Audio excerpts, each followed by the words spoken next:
sound right, boy.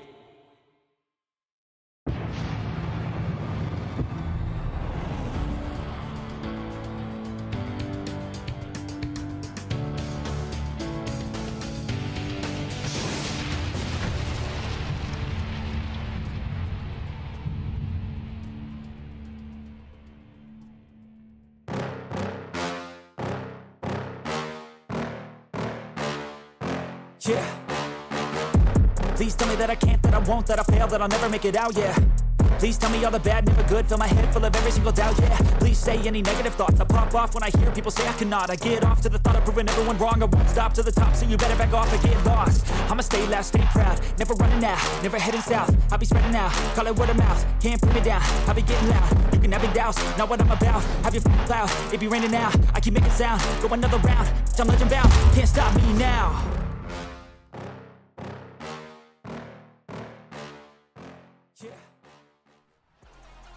Good evening, everybody. You are looking live at, well, a bit embarrassing, 7 of the BENXT faithful. Derek forgot to charge the ticket scanners, and so we've only been able to let in 7 wrestling fans here tonight, slightly down from the 12 billion we had last week. Regardless, good evening, welcome in. My name's Ben Potter, alongside Barbara Piss and Danny DeVito. Hello, PlayStation Nation, are you there? Hello, PlayStation Nation. PlayStation Nation is here. Unfortunately, there are only 7 in attendance, but we will not let that dampen our spirits. We have a full 3 hours of wrestling action coming your way this evening, and I bloody hope you're all well.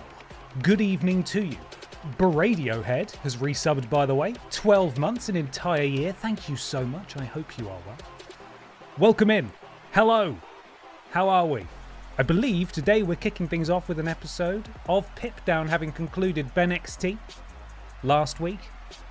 Goodness knows what will await us there. New rivalries, perhaps? Certainly the Little Kongstrong Championship will be on the line almost immediately. Sapphire1693, thank you very much for the stream streak. 40. Flippin' heck. Thank you. Thank you very much. More of a PlayStation Principality this week. Yes, if that. A PlayStation Village, maybe? Amateur Gaming 96, 13 months. Thank you, 13 months as part of this weird and wonderful community. Cult seemed a little too extreme. Ben, my dude. Thank you very much. How are you? How was your day? It's BENXT, my dudes. Best time of the week. Hope you're having an awesome day, my dude. Stephen, thank you for the bits, my friend. I have had a lovely day. I did a bit of work this morning, and then I went and met Peter Austin and James Jenkins for a bite to eat and a pint. What a treat. That was very lovely. And then I got home and I was exhausted, and I had to have a lay down because I think I'm still feeling a bit knackered from the start of the week when I wasn't feeling right. So that was all very exciting, but it was lovely. It was really, really lovely. It was a working lunch, okay? You're legally allowed to have a pint with a working lunch. I checked the laws. So, yeah, lovely to see those two. Obviously, I talk to Peter all the time, and I speak to James relatively regularly, but I haven't seen James for a couple of months now, so that was really nice. Lovely to have a little catch-up for like an hour or so. Didn't know you can bite a pint. You can. It hurts, though, but it is possible. It is possible. Hope everyone has had a happy hump day. One day closer to the weekend, my love. One day closer. Jesus Life, thank you very much for the bits. One day closer, and this week I'll be keeping you company for an additional day because I shifted around my schedule this week. Tomorrow morning I will be playing Pocket Monsters at 11 a.m, so we can hang out again then. Chris Lickley, thank you very much for the resub. 7 months, time for some totally real fighting. If the Ventrongen ever held multiple belts at once, do they become the absolute Ventrongen? We have to see if they can hold more than one title. That's the thing. Did the Vent Pervert ever win a championship? I feel like certainly he tried. Did he beat Gollum? I don't think he did. Oh, that's sad. Did he? Maybe he didn't. Maybe he did. I can't remember. I'll need to consult the Oracle about that. Certainly he didn't hold it long if he did get it. So, there we are. Right. Let's not delay any longer, my friends. Let's head on over to Pip Down. Did he get the Wide Championship? I don't know. He won one of them. I think he was on Pip Down. So maybe he won the Butterfield title, but I'll have to... you know what? I can check right now. I've got my old spreadsheet here from Season 1. Butterfield Championships. It was held initially by Lord Brotovic, then Jill Sandwich, then the Pufferfish, then the Vent Pervert, and then Gollum. Gollum is the current holder of that title. There we are. He did win, just not for very long. Right. Here we go. Let's crack on.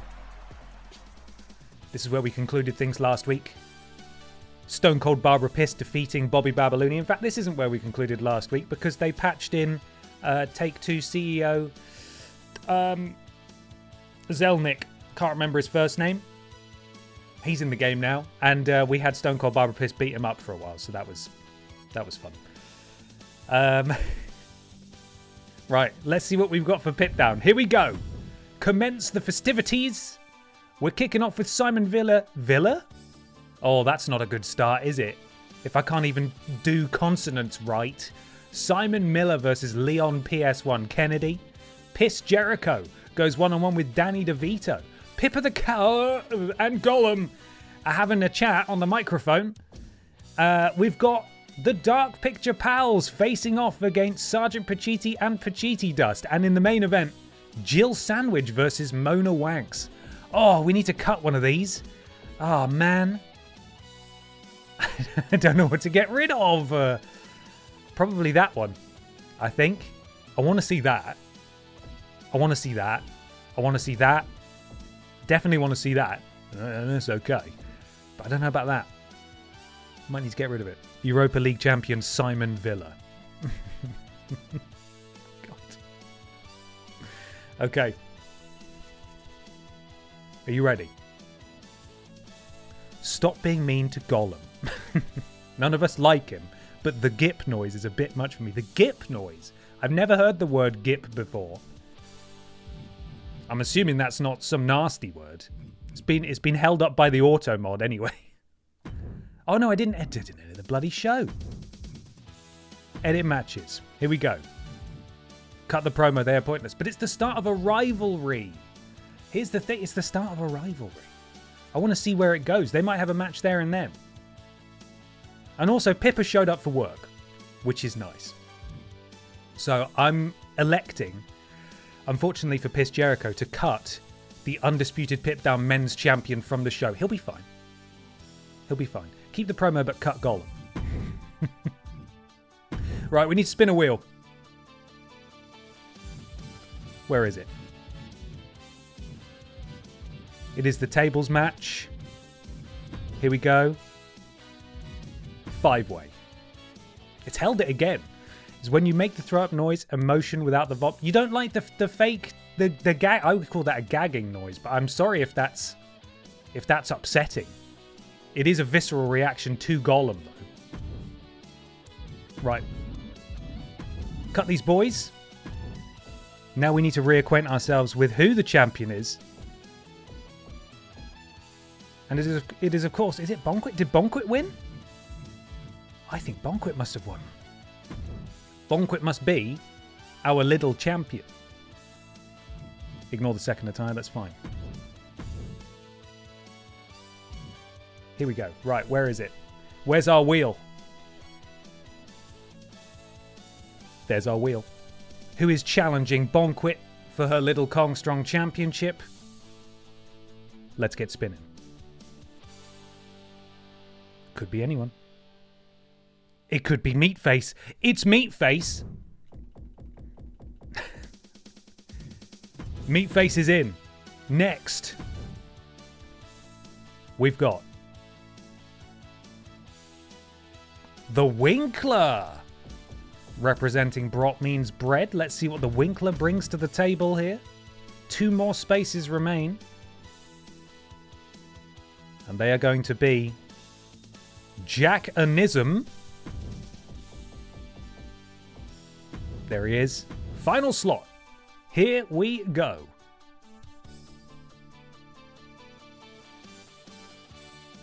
Oh God, it's her. BB Blocksberg rounds out the field. My nemesis. And there we go. There is our tables match. Save that. 96 pissing presents. Are you joking me? So, we're going to start off the show tonight with Simon Miller against Leon PS1 Kennedy. I don't think we've seen Leon PS1 Kennedy for a minute.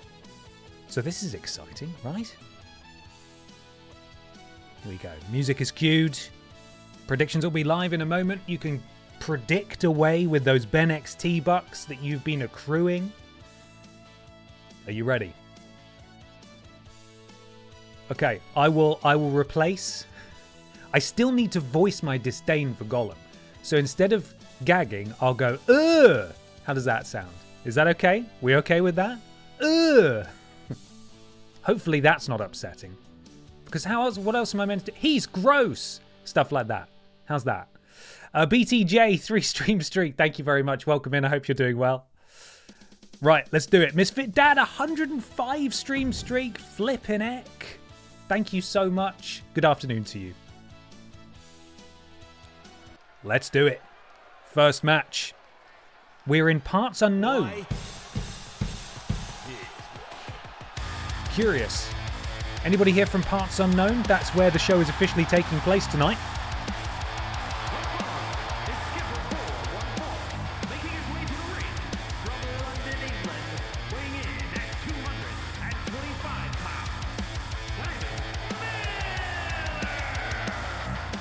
Simon Miller has been featuring quite a lot on Pip Down recently, definitely moving up the ranks. I think we checked the rankings at the end of last week's stream, and he'd done all right for himself. You're looking at a former Aldi Red Thunder champion, in fact the inaugural Aldi Red Thunder champion over on BENXT, and of course a former men's Pip Down world champion. Still in that division, wants to get that title back. I think Leon PS1 Kennedy is also in the men's championship division here on Pip Down.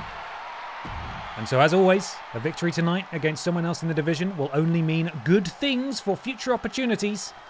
And let's get him out here in all his blocky glory.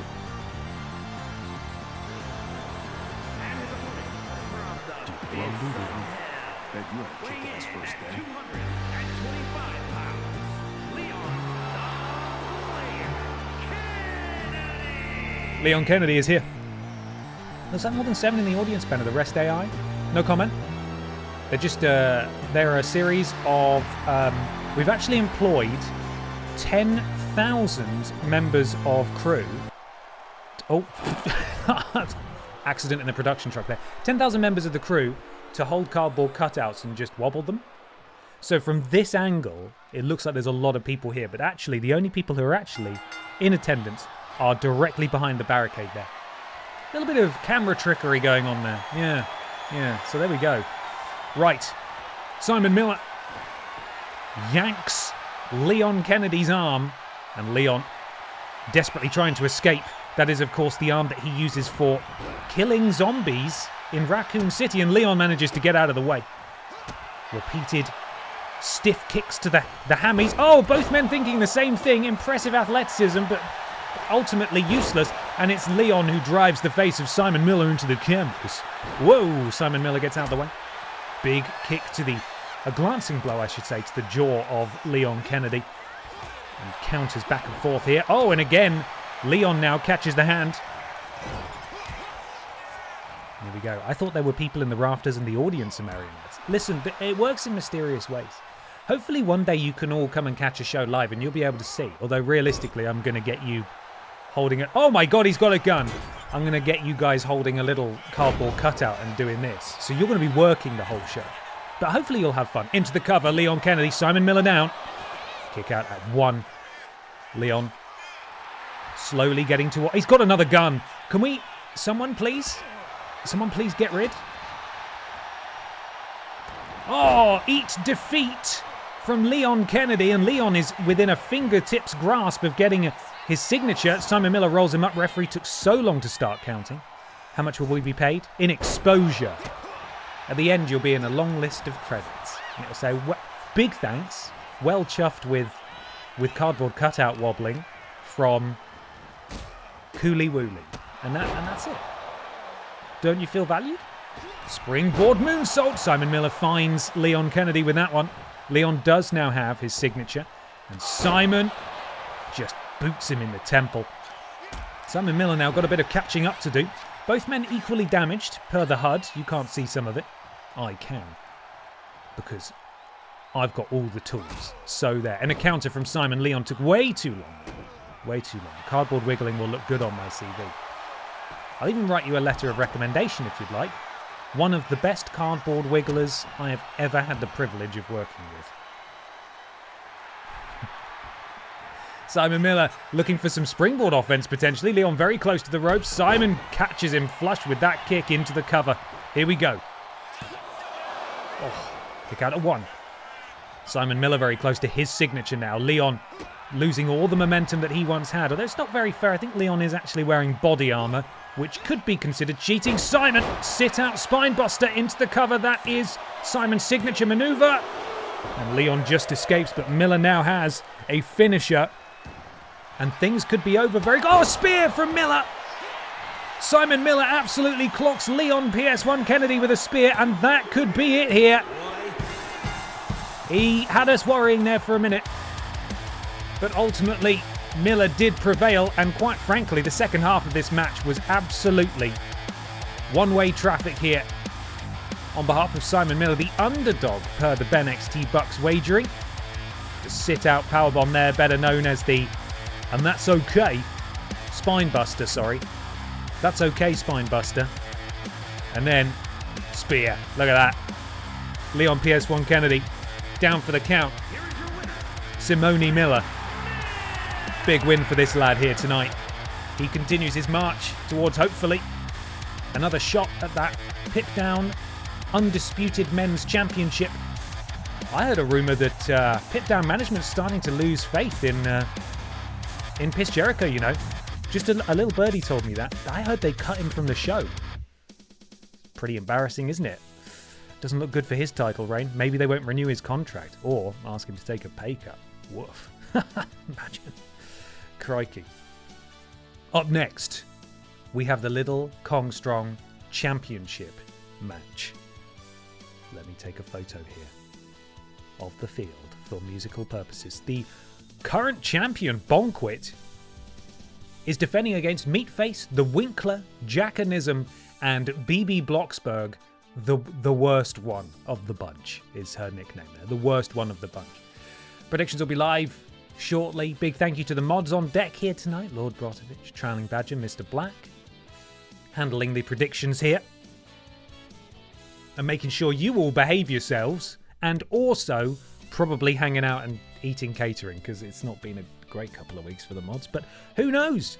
If the Winkler wins tonight, maybe Lord Brotovic will come out and go, yay, that's my guy. That's my guy. That's my guy. Maybe he won't, though. The chicken nuggets backstage are pretty good. Okay, predictions live. Bonquit is ready. Let's go. Is BB's score for this performance 96 out of 100? You'll see. You will see.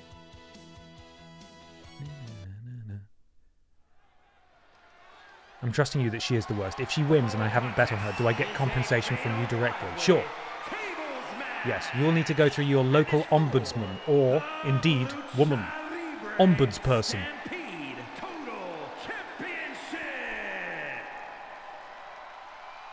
And here comes the champion.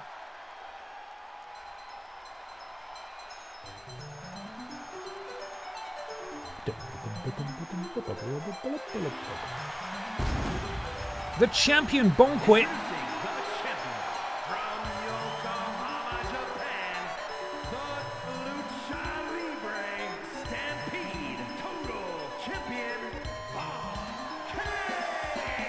Bonquet there. Sorry, I think it's Bonquit actually. My bad. Current Little Kong Strong champion. Enjoying her first reign with the title. Difficult task tonight though. Tough field. Hard match. First person to put someone through a table wins the championship. Bonquit could be nowhere near it. It's a rough one. But I think she's up for the task, right? Right?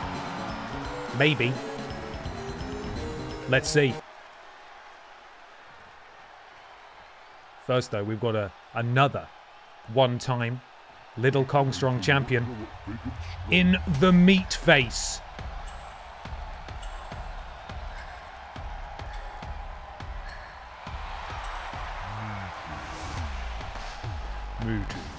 Here he is. The meatiest face. Oh, God. Will arsehole brother Shane be included at some point? Because he absolutely should be. Absolutely smash that like button, my dude. Meatface. Former Little Kong Strong champion. His music's going to end before Mike Rome finishes introducing him. Nope, he's done it. That's fine. Meatface is here, looking for his second run with the belt. Thank you very much, Troweling Badger. Bonkwit, 15%. Meatface, 15%. The Winkler, 38%. Bloody hell. Jackanism, 18%. And BB Bloxberg, 14%. Once again, and I've double-checked this, I have set this guy's entrance video to be the Brock Means Bread thing. Keeps defaulting to Charlie Dempsey. I don't know what to do about it. I've gone in and checked. It just doesn't want to work.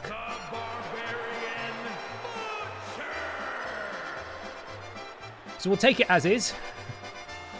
There's nothing more I can do about it. The Winkler looking for his first taste of gold here in Pitdown still. He is a member of Brock Means Bread with Lord Brotovic, and indeed, actually, BB Bloxberg, 2 members of Brock Means Bread in this match. Let's get another one out here. And that is, of course, the innovative. You've never seen it before anywhere else. Jack-nism. You are about to enter a Jackanism. Unfortunately, all the effort that might have gone into fixing that went to putting Strauss Selnick in. That's his name, isn't it? I can remember the last name. Take-Two CEO, Strauss Selnick. Great addition to the game. Here's something else I discovered about that. His entrance music is My Way, not Limp Bizkit one, unfortunately. My Way by Frank Sinatra, and he's the only character who can have it. You can't apply that music to anyone else. I don't know if they'll change that. But yeah, that's the sort of just level of bullshit we're talking about here. You can use his entrance, though. I did say it would be suitable for James Worm, and I can confirm that James Worm does now have it.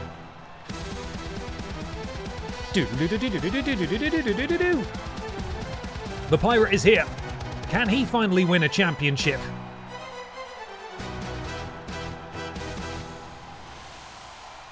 A little bit of ocean spray there at the end, and now my nemesis, my rival.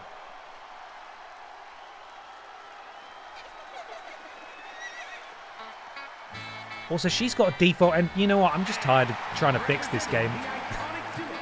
It's not right. None of that's right. Here she is, with a jacket vinyl that mocks me on multiple levels. One half of BB and Tina, D-Generation Hex, former BENXT Tag Team Champion, current Pipdown roster member, and indeed member of Brock Means Bread. Representing the 96th, the lost 96th, BB Bloxberg. I don't want to see her anymore. I don't want to see her anymore. Here we go. Please mind the splat.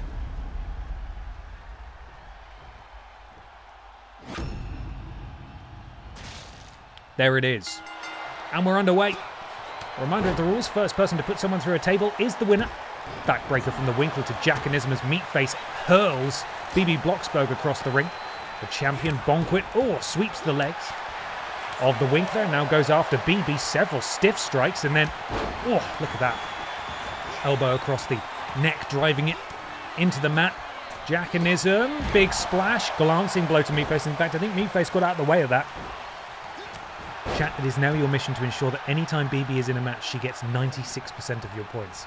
Oh, man.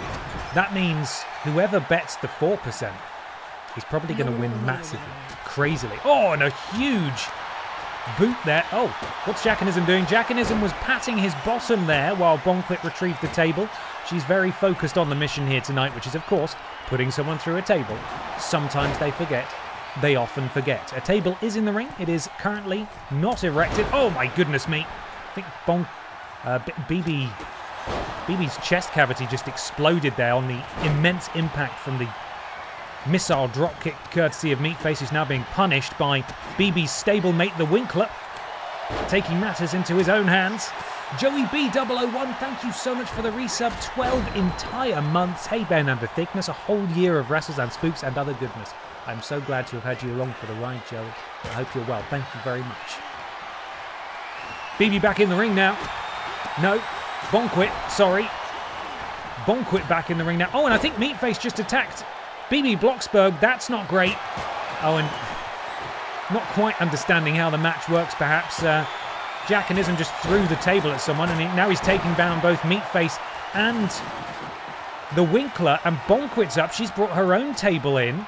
What's she looking at? Our table's been knocked down by BB, and she then takes down the champion. Currently no tables set up in this match.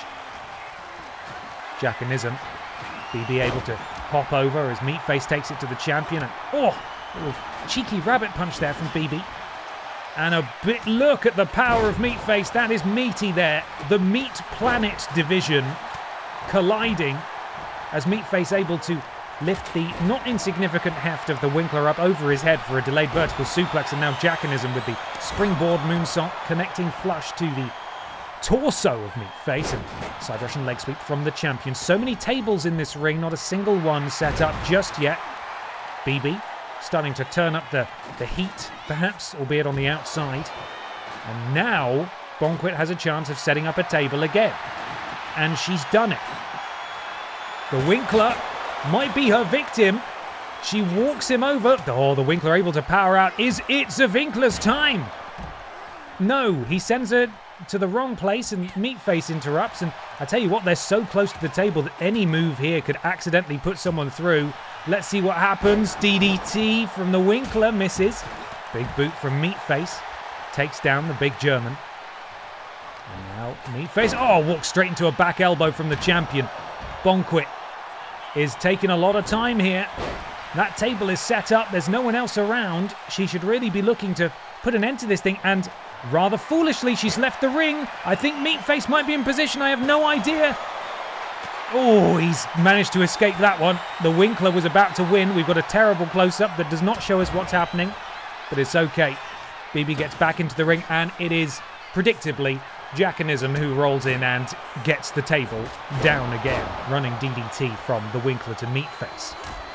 Big overhand strike from BB Blocksberg connects with both the Winkler and Jackanism, and now here comes the champion with the knee strike. She rolls down into an armbar, and Jackanism makes up for his mistake, sets up a table. BB Blocksberg being lifted back to her feet. Is it Jackanism's time? No one else is paying attention. In fact, BB Blocksberg tried to get involved, and it's all sort of fallen apart again. Unfortunately for Jack, Bonquit sent the Winkler directly into the table the same time that BB was put there, and it all sort of fell apart.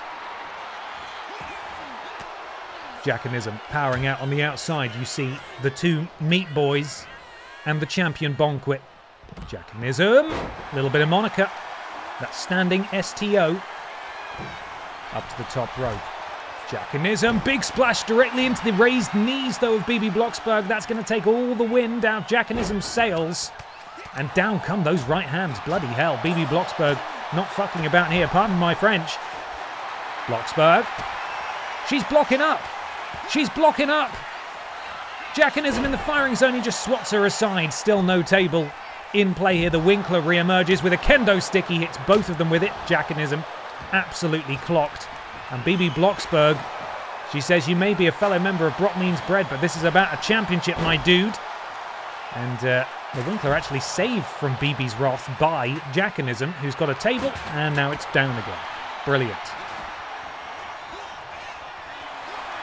Bonquit sent back into the ring by Meatface, who's not been in the ring for a while, and finally he gets back in.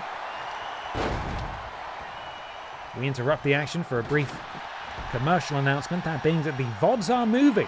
On the 1st of July, all of my VODs will be uploaded to a dedicated VODs channel, benpottervo.com/VODs or @confused_dude_VODs on YouTube. Things will still be uploaded to the main channel until the 1st of July. And currently, if you're subscribed to the VODs channel, you'll notice that in batches things are being uploaded to fill out the back catalogue. And look at that, the sliding out German from the big German. And it's BB who's picked up a table. Give us a better view, please. The table's fallen out. The Winkler has got himself a set of stairs and he's given up. BB has set up a table. She walks all the way around. Where's she going? I think she's trying to pick up the champion. No, she's shadowboxing. She's really faffing about now. That table is there, and she's waited so long. Jackanism back on his feet now, able to interfere, and it could be BB who ends up going through. Bonkwitz, just lobs a kendo stick at the back of BB Blocksberg. Hello, Mulf. How are you? Bonkwit to the outside. Something could be happening in the ring. We have no idea. There's only 2 people in there. Jackanism is in the firing zone. Please, no. No, not the 96th. Anyone but the 96th. Oh, she's done it. BB Blocksberg is bringing gold back to Brotmeans Bread. And also, it means that I have to see her again next week, my arch rival. Winning the Little Kong Strong Championship here tonight in this tables match. She's done it. Her first ever singles championship. And it was Jackanism who was the victim here. Poor Bonkwit too busy on the outside with Meatface and the Winkler.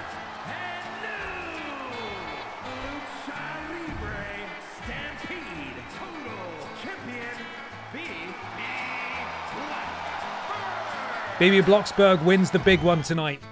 A momentous occasion for both her and the rest of Brotmeans Bread, and possibly also Tina as well.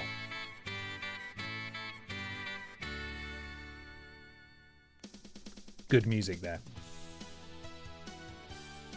So yeah, I did call her the worst. I'm sorry. I called her the worst and then she won. You'll have to apply in writing. Send it to London W12 BBC Blue Peter London, and then it'll get to me. Okay, then it will get to me. Wouldn't it be so cathartic if BB managed to win 95 titles and really struggled to get 96 over the line? Would it be cathartic? Be horrible. BB found the final present and realized where the table was located for the 96. 96 presents and the title is won. Ah, man. Awful. Pippa the cat has finally showed up for work and she's got something to say to Gollum, the Butterfield champion. Let's hear what this cat has to say. Oh, we don't know if this is a match yet. Predictions are underway. If this is not a match, it says versus, but if this is not a match, well, here she is. We will refund everybody. Nice to see Pippa. I did tell her earlier today when I picked her up, you've got to work tonight. I hope you're well rested. What's Pippa got to say? Meow, meow, meow, meow, meow. Meow, meow, meow. Meow, meow. Scream. Scream. Scream. Meow. Interesting fight. Meow. Oh, hang on. Here he goes. Oh, it's Gollum. What could Gollum possibly be saying? The Butterfield champion is... I'm the Butterfield champion. You're not getting this off me, Pippa the cat.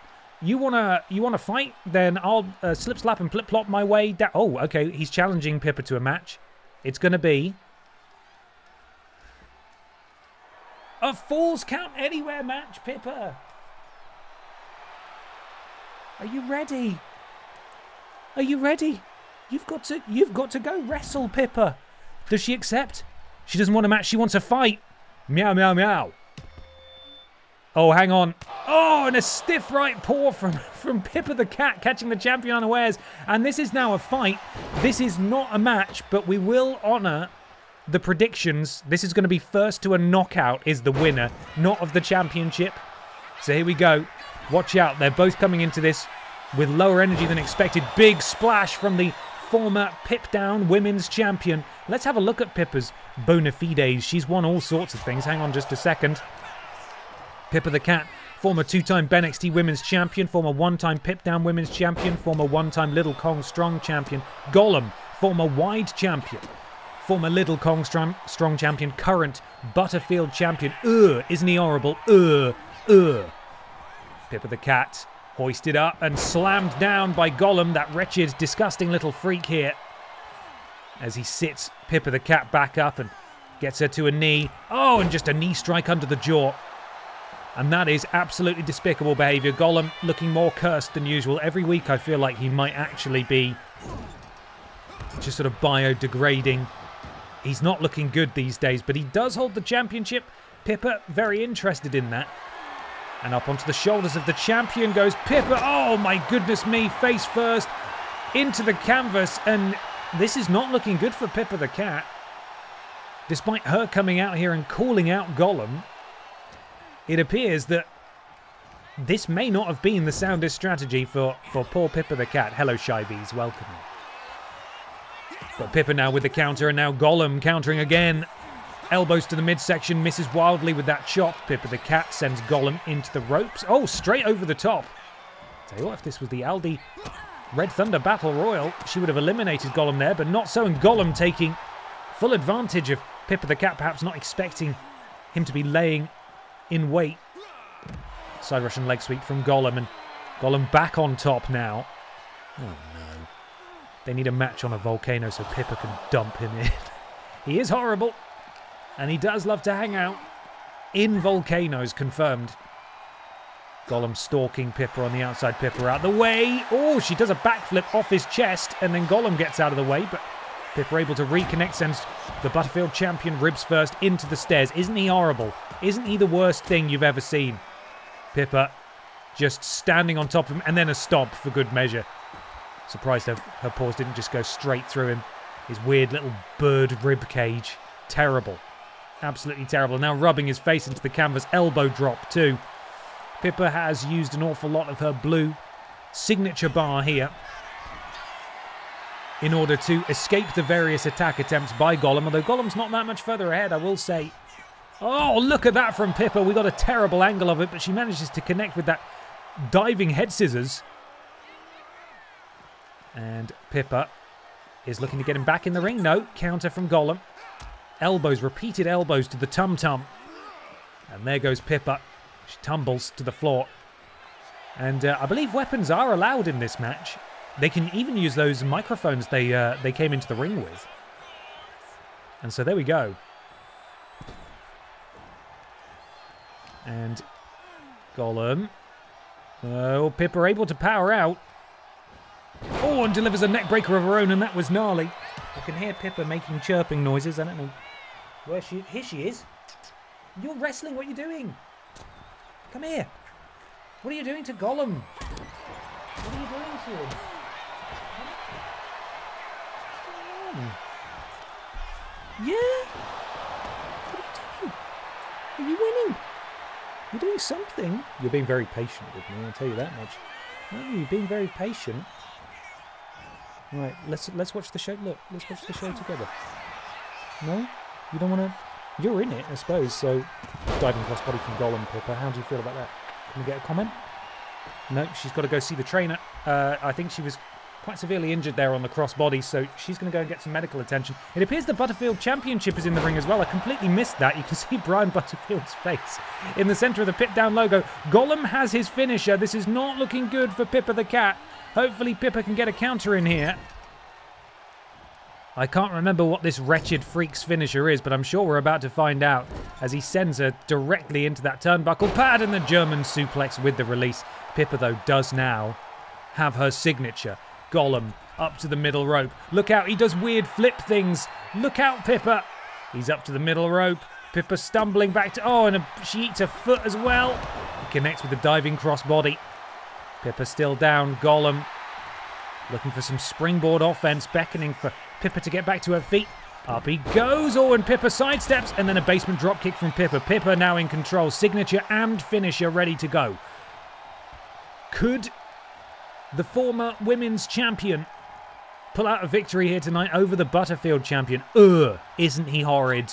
Oh, she just manages to catch him before he caught her, and now Pippa... No. Oh, I think Gollum escaped. Pippa, manages to miss there, unfortunately. I'm not sure which of those moves was her finisher, but regardless, Gollum Oh, not able to take her down. Pippa just two on it here.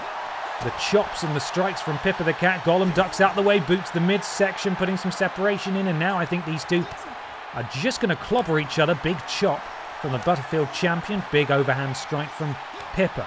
Chop from Gollum. She asks for more. Chop again from Gollum. Big strike from Pippa. Counters the chop. Oh, and delivers a couple of stiff shots of her own. That chop connects. Oh, but that one is countered by Gollum. Ugh. He's horrible. Big right hand, and Gollum able to come out of that one on top. He's got two finishers and a signature. I'm not liking Pippa's chances here. What could he be looking for here? Springboard. Oh, he misses. He absolutely eats shit, as they say in the wrestling world. No water in the pool. That would have been amazing. But unfortunately, he missed. And Pippa, look how far she's going. Oh, the zoomies! The zoomies connect. And Pippa connects with the zoomies. And Gollum's in trouble now. Oh, but able to connect with an elbow. These two really going at it here. She takes him down. Apparently that's her finisher. I don't know what that is. Oh, and Gollum just hanging on by a thread. Springboard moonsault manages to connect. Pippa hit the zoomies, and then she hit her finisher, whatever that was. But Gollum, nearly with three finishes. Oh, the soul snatcher! And Pippa the Cat is now in danger. This is how these fights work. One more big move, and Gollum is absolutely capable of doing that. And Pippa is gone. She could tap out right here. Knee to the spine. And Pippa, for whom this show is named, is back on her feet, but she is in trouble, Tubbs. Counter from Gollum. And Gollum now. Oh, Pippa able to counter, and Pippa's just snatched that finisher and a signature from Gollum. What a theft that is. Oh, jawbreaker from Pippa. And now Pippa is in a great position to claw this back. She's pulled back a bit of health as well. Gollum may be in trouble. We could be looking for a second set of zoomies here. Oh, counter from Gollum. 30 stream streak from CJ Straw. Thank you so much.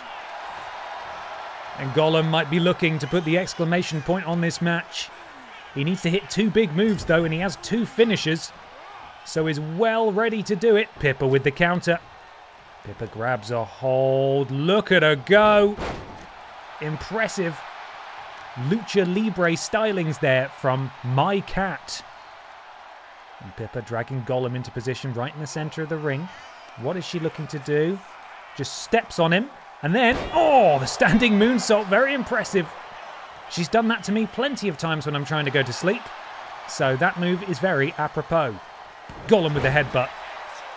Who is going to hit their big moves first? Gollum misses with that springboard offense. You don't often see Gollum missing this stuff. You can tell he's in the deep water here. He wasn't expecting a fight tonight. But Pippa's really brought it to him. And now maybe Gollum could be looking. Oh no, but Pippa again with the counter. Pippa sends Gollum over the top rope. And counter from Gollum, who's stunned, so I don't know how that works, but Pippa able to connect again. Hey, you're doing really well. You're doing really well. You are. Whoa! Tope Suicida from Pippa the Cat takes out the Butterfield champion. And then she kicks him. I assume there was a thudding noise. We can't see it. And here we go. Just driving her paw into the sternum of Gollum over and over and over again. Love seeing more of my boy Gollum. Indeed a fan favourite. Lies! All lies and slander. He's disgusting. He's upsetting. Oh, what's he doing? Oh no! How did he even do that? He shouldn't be allowed. It's awful. Hello, Matumbo. See you in the VOD. I poo in quick and see Pippa. I assume you meant pop. I poo in real quick. I'm just going to poo in. At Paul's or elsewhere? Oh, and Gollum connecting with the springboard. And he's starting to roll here. He's getting dangerous. Pippa's still not on the verge of dying just yet. Bit more of that red bar to go. Gollum. Monkey flip. There goes Pippa. And Gollum, you can tell how tired he is. Trudging over. Could be doing something wretched here. Something despicable. Pippa better watch out. He connects with that diving crossbody. Hey. Oh no, he sidesteps that offense from Pippa, and neither one of these two can connect with a signature or a finisher, although Pippa's managed to counter. She has a signature and 2 finishers, so does Gollum. This is absolutely ridiculous. Here we go. Round and around. How is he getting back to his feet first? That is unbelievable. Gollum just hulked up. Maybe he's hiding the one ring. We might need to check. He leaps over. Drop toe hold, and Pippa goes snoot first into the mat, and she rolls out just to escape. You can see Gollum's got a full bar of purple there. I think, oh my goodness me. She connects with that kick there quite easily, but Gollum swats it aside again. This is unbelievable, this match. It's not even a match. It's just a brawl. Hello, tea drinker. Good evening. Gollum. Rolling senton, and he gets it. Or cannonball, I should say, whatever that is. Up onto the shoulders. Pippa in a bad place here. Down she goes, and Pippa's in danger. And I think he's going to go for his second big move immediately. This could well be it. Pippa the cat, perhaps unsuccessful. He's going to go for the soul snatcher. Oh, and Pippa steps out of the way. That was it. That was the moment Gollum needed to get victory here tonight. And now Pippa has a signature and 2 finishers. Here we go. It's Zumi's time again. The Zumis are going. And she connects. Absolutely clobbers the champion with the Zumis. She has 3 finishers. She can't do any more than this. She needs to start connecting with them now. There's one. And immediately she locks him up again. The head scissors submission maneuver. And it looks like they're both having a bit of a rest, quite frankly. Gollum able to roll her off, though. And Gollum grabbed from behind. Forearm to the back. Pippa sends him into the ropes. Oh, and Gollum with the counter again. We've seen this play out so many times in this match. As soon as one of them gets rolling, the other is able to put a stop to it. And we are back to a stalemate here. 5 stars so far. Oh, soul snatcher from Gollum. Not quite enough to put Pippa the cat in the danger zone. And now he's gone for this head scissors submission. Almost like maybe this game had a patch and they fucked with what their CPU does sometimes. It's weird that they've both gone for that after a big move instead of just going for another big move. Gollum, though, could be looking for a second finisher. Pippa with the counter. And now Pippa ducks behind, grabs a hold. Look at that. Hurricane Rana from Pippa the cat. What a match between these two. Oh, and Gollum with the counter. Gollum, counter from Pippa. Oh, okay.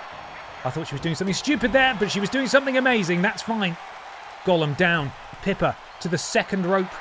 She's calling for something. Gollum groggily getting back to his feet. Oh, Meteora from Pippa the cat. And Pippa's down. Gollum is down. Both competitors exhausted. And a kip up from Pippa. Absolute show off. A pip up there. And Pippa. Gollum with the counter again. Gollum. Spear from Gollum. Oh, that's wretched. I don't like that. You don't want to see him do that. Oh, and look at the moonsault. Pippa gets the knees up. We're starting to roll here. And there's her finish. Oh, Gollum flips out of the finisher attempt. Oh, but she goes for a second and she gets him. AE dub. AE dub. Into the head scissors leg lock again. Oh, and he's struggling. Oh, he's tapped out. But that doesn't count because it's a fight. Gollum, the Butterfield champion, just tapped out to Pippa and she's locked it in again. I don't think she realises. And she lets him go that time. Gollum is in the danger zone, but she's got no finisher or signature. Facebuster from Gollum. Unbelievable. What an exchange between those two. Gollum, top rope. He connects, and now both of the members of this match are officially in the danger zone. It's going to take one move. And Gollum wrenching back on the neck of Pippa. Is it Pippa's turn to tap out? He's really sticking his knee in the lower back of Pippa the cat. This has got to be agony. And it's Pippa who taps out this time. But again, there's no tap outs in this match. Absolutely none. Gollum has 2 finishers. Pippa has a signature and a finisher. Next person who pulls the trigger wins nothing. The title is not on the line. Pippa sends him into the ropes. Oh, Gollum. This is a plan of his. Pippa rolls out the way. He could be looking to snatch a soul, but Pippa closes that distance really fast. Sends him into the corner. Walks over. Can't afford to waste any time. Picks him up to the top rope there. And Pippa. Oh, my God. Oh, no. A counter from Gollum. Down goes Pippa. And Pippa's in the drop zone. This could be it. This could be Gollum's moment to finally put this away. Crossbody doesn't quite do the job. 3 finishes and a signature for Gollum now. Imagine if this was for a championship. Unbelievable. Gollum springboards. Pippa gets out the way. Basement dropkick. And now neither of these guys are in the danger zone, and we will fight forever. Gollum, counter. Pippa into the ropes. He leaps over. Pippa completely misses him. Oh, that is... You can tell how tired they are. Gollum completely misses with that. Oh, face first goes Gollum, and Gollum crawls his way to the corner to pick himself up. What? Okay, Gollum is stunned. I was going to say, why is he getting up so quickly? Pippa. Oh, Gollum just lying in wait. Pippa now in the corner. Gollum runs. Oh, Pippa gets out the way. Springboard dropkick finds its mark. How many signatures and finishes have been fired off in this match? Unbelievable. And Pippa, here we go. The backflip. Oh no, Gollum got his knees up. Uh-oh. A soul snatcher maybe? No. Springboard crossbody. What is it gonna take? Will it ever end? This is unbelievable. Gollum, springboard, he takes her down. Pippa somehow not in the danger zone. He's not quite done enough to get her there. If he snatches her soul here, which I think he's going to. Now she's in the danger zone. One more move. And Pippa's gone. But I think she's countered it. Head scissors takedown from Pippa the Cat. She's got 3 finishes now. If she hits 2 of her finishes, Gollum's done. Up to the top rope. What's she thinking? She wants to do something. She's bouncing. She's getting excited. Where's she going? Oh my goodness me. Just barreling into Gollum. She picks him up. Signature. 3 finishes now. Oh no, a counter from Gollum. And on they go. I think it's been close to 25 minutes and about 14 finishes so far. This match is unreal. A real match of the year contender for the BENXT Slammies. Oh, and Pippa, just without even meaning to, ducks out the way of that finisher attempt. I don't think she realises how close she was there. Oh, Gollum showing some surprising power there. She's just a cat, though, to be fair. Would Gollum eat a cat? I feel like he would. Oh, Pippa, be careful. Gollum, counter from Pippa. Pippa ducks down. Oh, no, Gollum's doing something wretched, something wicked. And down goes Pippa. Gollum now calling for it again. Springboard. Soul Snatcher connect again. Pippa in the danger zone once more. Gollum looking more and more likely to be the one walking out of this one with a win. And he goes for that submission hold. They have both made each other tap out, but that is not going to stand. It's not going to stand in this match. I don't know what the CPU is doing there. What the AI is... What the computer brain is telling it to do. But Gollum up to the top rope. Pippa in the drop zone, and that's done it. Unfortunately for Pippa, it's Gollum who manages to connect in the danger zone. And the Butterfield champion puts down... Poor choice of words. The champion defeats Pippa the Cat here tonight in a non-title brawl. Very impressive. Very, very impressive indeed. And of course, it's auto-played straight to the next match. Let's... Oh, it's flashing. Is it going to break? No. We just want to quit. There we are. What a bloody match. Unfortunate here for Pippa, who is now licking her wound. She's sat down on the other side of the room, sulking. All right. That was pretty traumatic, wasn't it? You did very well for someone who hasn't shown up for work in about 3 or 4 weeks. I'm suitably impressed with your performance there, Pippa. You did outstandingly. And that is just the start of a rivalry. You'll get another crack. It might be for the championship. Don't forget, Pippa did make him tap out first. So, hey, you should be very proud. She's looking a bit forlorn. It's okay. We'll get him next time. It'll be all right. No wonder Pippa doesn't turn up often. She gives her everything and sacrifices her body for every fight. I'll bloody say, that was brutal. Right. Next up, the Dark Picture Pals are in action. Dr. Anal Hill and Silas the Dog Boy against Sergeant Pachiti and Pachiti Dust, better known as Adam's Family. Predictions are now live. Who's walking out of this one with the big dub?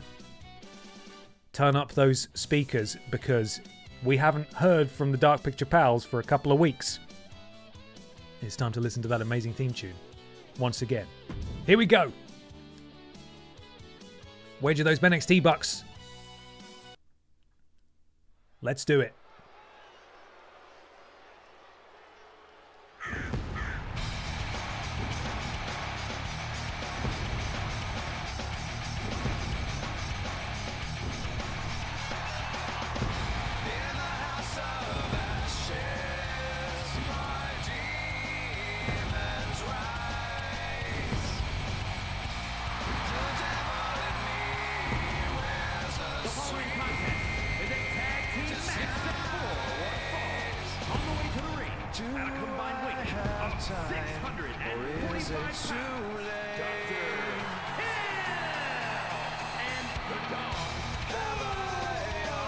The Dog Boy.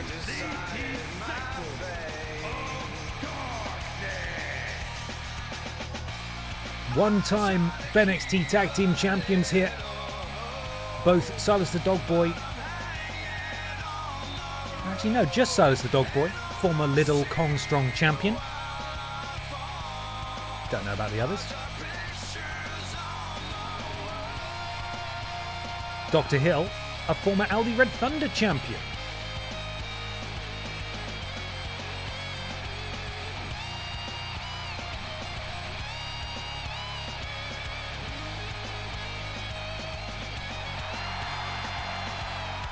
Do I have time, or is it too late? Have I already decided mine? I try to keep a little hope, but I'm hanging on the road, and all I see while I fall are the pictures on the wall. I can activate a secondary set of fire when those are going on. Very cool. Dark Picture Pals here. Back in tag team action here on Pit Down. Against Adam's Family. Ben, if Until Dawn keeps muting the music, can you just play this theme anytime they're supposed to be played? Well, predictably, in last night's Until Dawn VOD, the music that was playing near the start that someone said sounded a bit like Britney Spears was the thing that was copyright matched, and that's why the VOD went up earlier today. And if you watch the VOD, you will notice that that's exactly what I did. I put the Dark Picture Pals music in there instead. But now we've got streamer mode on, we should be fine, hopefully. No more of that. Adam's Family make their way to the ring. Only one title between these two, and that was won by Pachiti Dust, the Little Kong Strong Championship at one point. Neither of these two pair have held tag gold yet, though. A win over former tag team champions, albeit on BENXT, would be a very big deal indeed. So let's get this thing underway.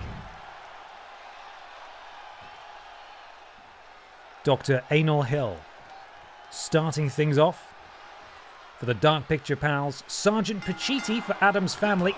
Dr. Hill definitely giving up a number of inches here to Sergeant Pachiti, statuesque. A lot of muscle on that boy. Powerful. Backslide pin here. Referee right in position. Oh, nearly over there. Kick out at one, but that was still quite close. And now Dr. Hill backing Sergeant Pachiti up to the ropes and just staring at him menacingly. Oh, and gave him just a bit too much time there, perhaps. The counter back and forth. Dr. Hill back in control, boot to the midsection. Maybe looking for a suplex here. No, Sergeant Pachiti able to slide out. And cuts down Dr. Hill at the knee. And elbow strikes to the back of the neck of Dr. Hill. Not watched the Until Dawn stream yet, I was busy. I'm not a bad fan. I assume we have a silly rule we are playing by. And Until Dawn, we're taking it much easier. We're not going for like, let's get them killed as soon as possible. I have been making notes about how we want to play them though. They're all kind of awful as people. So I'm sort of choosing to play them, you know, picking all the horrible options, etc. where necessary. But we did go for, it's just a prank Han percent in speedrun. We managed to do it in like 14 minutes. No big deal. Huge. Nate, 5-stream streak, thank you so much. Hello, Nate. Hope you're well. Into the cover, Silas the Dog Boy now legal, as is Pachiti Dust, the two former Little Kong Strong champions going at it now. Silas, today not rocking his bow tie. He only wears a bow tie when there's a championship on the line or if it's a pay-per-view. You know, he's got to dress his best for that. Rubbing the face. Or the snoot of Silas into the canvas. And a tag made. In comes Sergeant Pachiti once again. I ironically love Until Dawn because I do think that objectively it is art, right? Honestly, I think all of them are like uniquely rubbish in their own ways, but I fucking like. It's one of those series. I'll just play all of them. I don't care. They could be reviewed like in single digits. The average review score could be 5, and I'd still play. I just love them. I love them. There's a lot wrong with them, but also they're brilliant. So there. Pachiti Dust. Oh no, what's he doing here? Just hanging Silas the Dog Boy up on the ropes and then slamming him back down over the knees. Tag made. Dr. Hill in. And there we go. The strikes from Dr. Anal Hill as he hangs him up. Oh. And then a neck breaker to Pachiti Dust. I think Until Dawn is probably actually decent. It was reviewed reasonably well back in the day, yeah. I think it's showing its age now, even though we're playing the remake. Dr. Hill. Pachiti Dust with the counter. And Pachiti Dust spins him round. Oh, and a counter from Dr. Hill now. Boot to the midsection. Has him in a powerbomb position. Gets him up. And where's he taking him? Oh, no. Oh, face first. Oh, and Pachiti Dust is busted open. And Dr. Hill has done some real damage there. Tags in his much larger compatriot, Silas the Dog Boy. Oh, but Pachiti Dust lying in wait there. Playing possum. Side steps does Silas the Dog Boy. Silas the Dog Boy, forearm to the spine. Perhaps looking to make another quick tag here. No counter from Pachiti Dust. And now, turnabout fair play. Maybe looking to do the same thing on his side. Tag made. In comes Sergeant Pachiti into the ropes. Silas the Dog Boy up and down. That's an enormous height for a dog boy of that size to fall. A lot of weight crashing down. And now Silas the Dog Boy has him up. Oh, but a counter from Pachiti Dust. And a knee finds its mark. Big right hand. And now Silas into the ropes. Ducks under. Ducks under again. Probably can't jump over. Oh, clothesline. And Silas the Dog Boy might be in trouble here. He's taken a fair amount of damage so far. Sergeant Pachiti does have a finisher. Oh, and he's looking to tap him out. And I think we can see Dr. Hill's going to get in here and break this thing up. And now Dr. Hill has the dreaded X above his UI. He is not allowed to enter this match until tagged now. Silas the Dog Boy is officially on his own. Silas the Dog Boy, though, does have a signature. No, he doesn't actually. He's very close. Wrenching that arm back.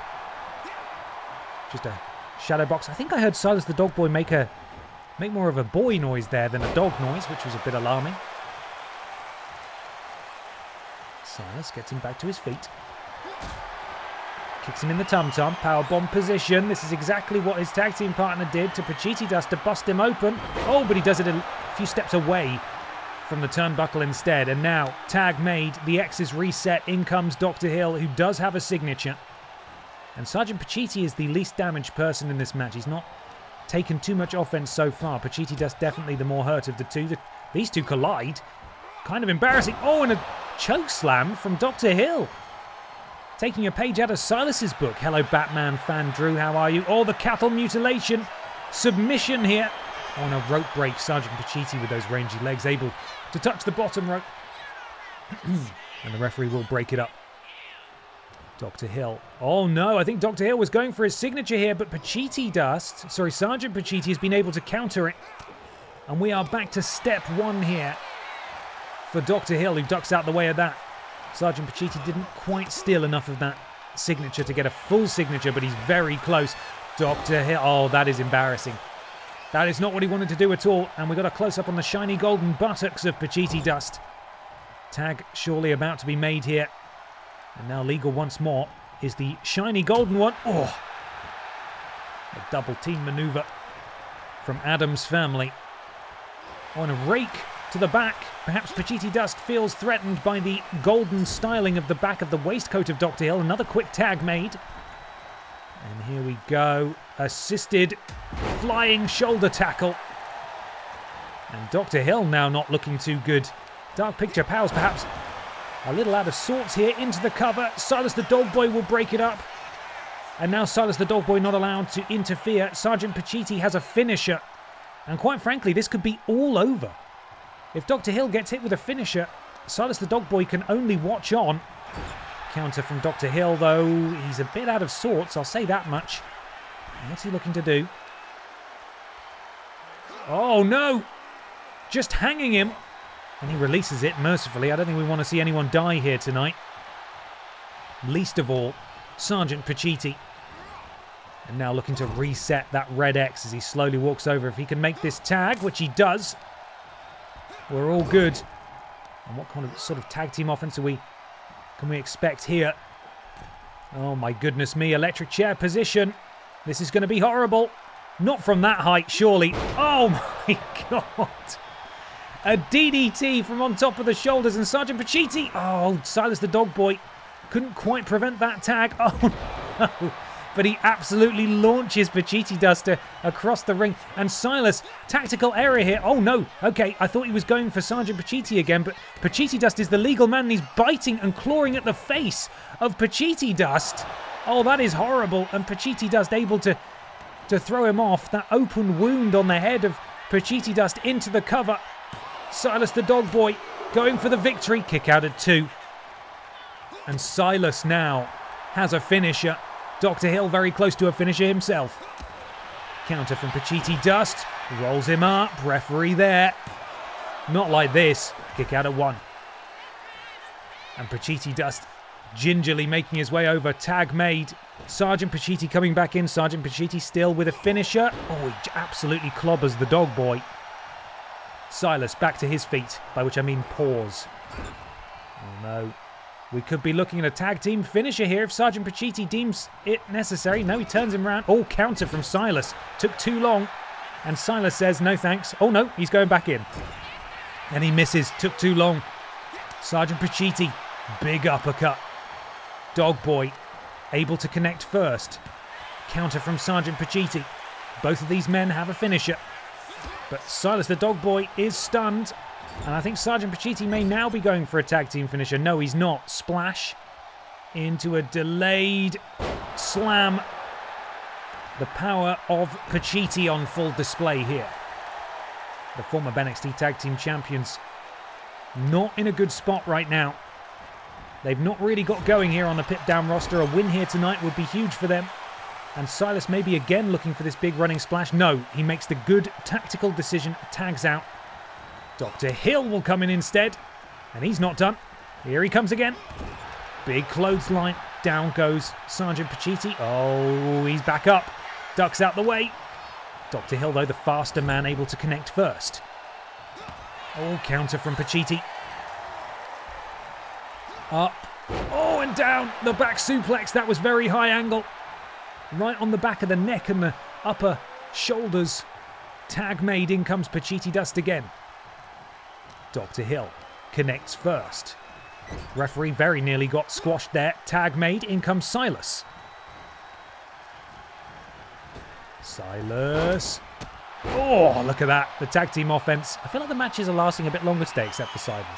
Yeah, I think tag matches always go on for a little bit. Uh-oh. A reverse choke slam from Silas the Dog Boy. And the one paw Oh, but there is Sergeant Pacitti to break it up. Brawls always last longer. Which is what we just had. A headbutt from Silas the Dog Boy. And the referee, getting in the face of Silas, not taking the pin too kindly. He needs to watch out, though. Roll up from Pacitti Dust. He was distracted talking to the referee. Shouldn't have been mouthing off. Kick out at 1, though. And Silas the Dog Boy has neither a signature or a finisher, but his tag team partner does. Tag made. Sergeant Pacitti did interrupt that last pin, which means that Pacitti Dust is all on his own if Dr. Hill can hit a signature or indeed a finisher and pin Pacitti Dust. It's all over, but Pacitti with the counter. He manages to take down Dr. Hill. Slingshot's over. And he's calling for it. What it is, I'm not sure, but he's calling for it. And Dr. Hill catches the leg, sweeps it away. And Dr. Hill now just one move, one big move, and they have won this match. And quite frankly, I'd say that they will have snatched victory from the jaws of defeat because... he's got him into a sleeper. Will Pacitti Dust tap out to Dr. Hill? He's got him banged to rights here. He is. He's able to escape. Sergeant Pacitti not able to get involved. Oh my God, the wind-up on that Superman punch was insane. Pacitti Dust now potentially looking for his finisher into the corner. Could it be time for a Jinkle Jam? No, he doesn't go for it. Scoop slam. You often see this with the AI as well. They get a bit confused about what they want to do. Drop a knee, drops the knee, and now goes over, makes the tag. And Sergeant Pacitti legal once more. Dr. Hill back to his feet. Sergeant Pacitti perhaps looking to end this thing once and for all. Counter from Dr. Hill. We're still going. A choke slam from Dr. Hill again. Is he about to make a tag? In comes Silas the Dog Boy once more. It is always interesting watching the computer play these matches because sometimes in these tag matches they are not making the tactical choice that I would. Regardless, Pacitti Dust connects with that big clothesline and the Dog Boy is down. Into the cover. And Dr. Hill doesn't even let it get to a count of 1. Now Silas is all on his own. And can Silas battle out of this one? Sergeant Pacitti locking in the chicken wing submission. Into a crossface as well. Silas the Dog Boy could tap out right here. He is so hurt. But he's able to escape. Silas back out. Pacitti Dust ducks out of the way. Sent into the corner. Watches for a while. Doesn't make the tag, interestingly. Silas escapes.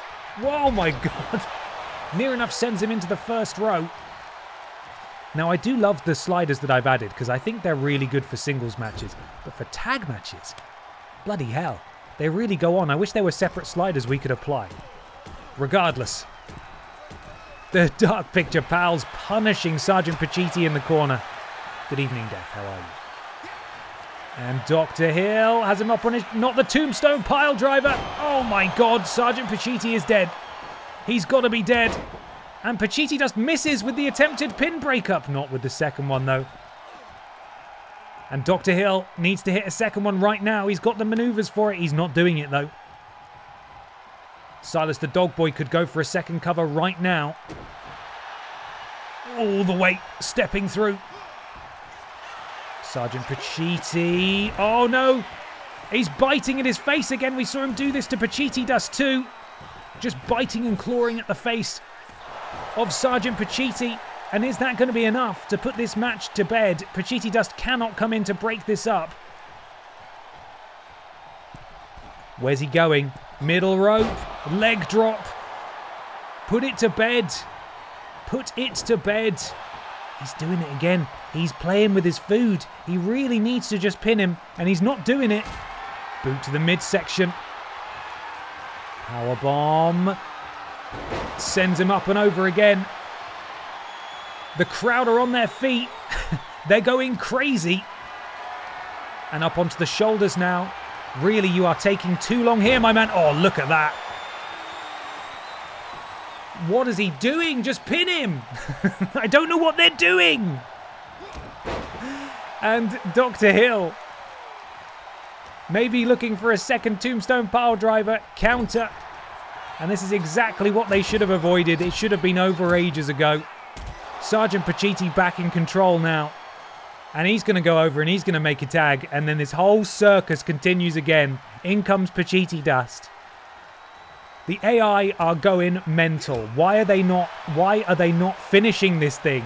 Put it to bed. One thing you can do actually in this that I've not pulled the trigger on so far is wrap up match.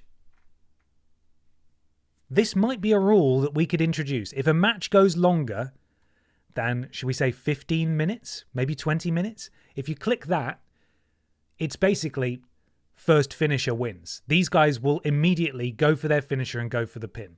Is this something that we're all on board with? Are we okay with this? Because everyone here has a finisher, I think. But I believe the Dark Picture Pals are perhaps in a superior position to wrap this thing up. So I know people have bet their BENXT bucks. So maybe from now on we set a timer. Because these tag matches are insane. I don't know why they're going on forever. No, it needs to go on forever.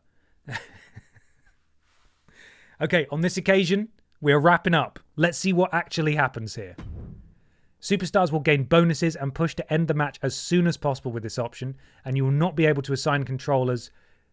I thought that had an apostrophe then. To any superstars for the rest of the match. Do you want to proceed? Okay.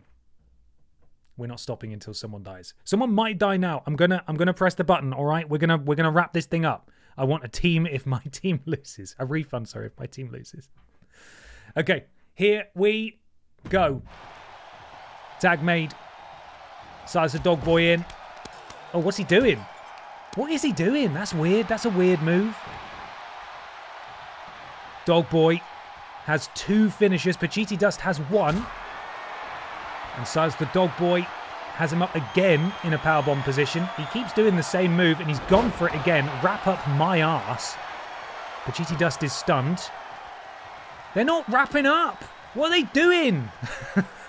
Wrap up, for God's sake. Pacitti Dust back to his feet. Oh, tag made. Oh, we could be going actually for a tag team finisher here. Clothesline. Right hand. Right hand. Uh-oh. Drops the knee. And I don't think they're done yet either. Oh, my God. And then into a flatliner. That is a devastating combination of moves. Sergeant Pacitti will, of course, have to break it up. And now he's not allowed in. And it's up to Pacitti Dust to survive as a tag is made to Dr. Hill, who doesn't have a finisher. What are you doing? Leg drop from Dr. Hill. Up to the middle rope. Pacitti Dust gets back to his feet. There's blood all over the canvas. He connects with a diving punch. Sergeant Pacitti's just watching. Oh, God, he's going to tag. Oh, for fuck's sake. They're so stupid. They're so stupid. And Pacitti Dust is going for his finisher. Sergeant Pacitti, sorry, he's not wasting any time. And it could be that Dr. Hill taps out. Oh, no, he doesn't. Into the cover. Now it's Dog Boy's turn to break it. No, Silas the Dog Boy going for the wrong person. Oh, he's absolutely buggered it.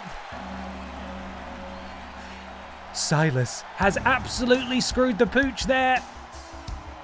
He's buggered it up. Laser vision for Pacitti Dust. Shiny, moving fast. Didn't break up the pin.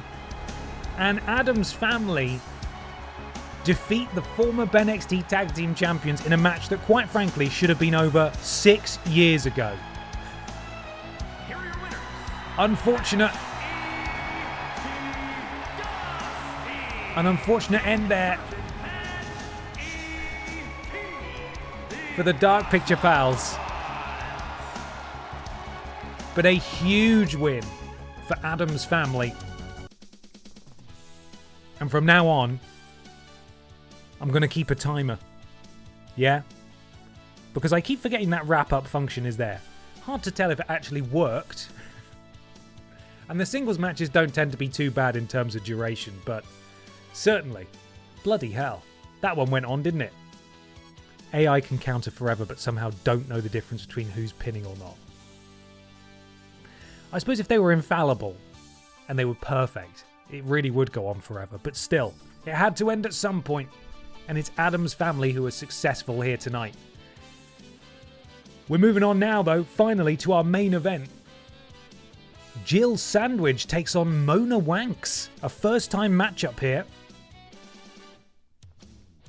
I need to put in an order with the Drinks Fairy. Bear with me. Drinks Fairy, can I have a beverage, please? Hopefully that'll work. I can't stop losing. I'm so sorry. I really thought the Dark Picture Pals had that. But as is so often the case in those tag matches, they behave like fucking idiots when they've got finishes. Like, they tag out. They've got the other team on the ropes and then they tag out. They waste time. Rubbish. It's rubbish. What are you doing, idiot? Okay, main event. Will this sandwich become a wrap-up? Very good. Wanks versus Sandwich is our main event. Thank you very much, the Drinks Fairy. Ooh. We call that online ordering, don't we just? Just pouring, bear with me. Lovely stuff. I've probably had too much caffeine. Not that this is an energy drink, but, you know, who needs to sleep anyway? It's not like I have to be up for a stream tomorrow. Oh, wait! Shit! Here we go! Bum, bum. Bum, bum, bum, bum, bum. Sandwich, Wanks, a titanic clash. Too close. You were almost a Jill Sandwich. You're right. That's not the order! For God's sake! This is the second time this has happened. They've not come out in the right order that they're listed. Here's Wanks. Hello, YV1. Here's YV1. And here's Wanks. Could be shenanigans.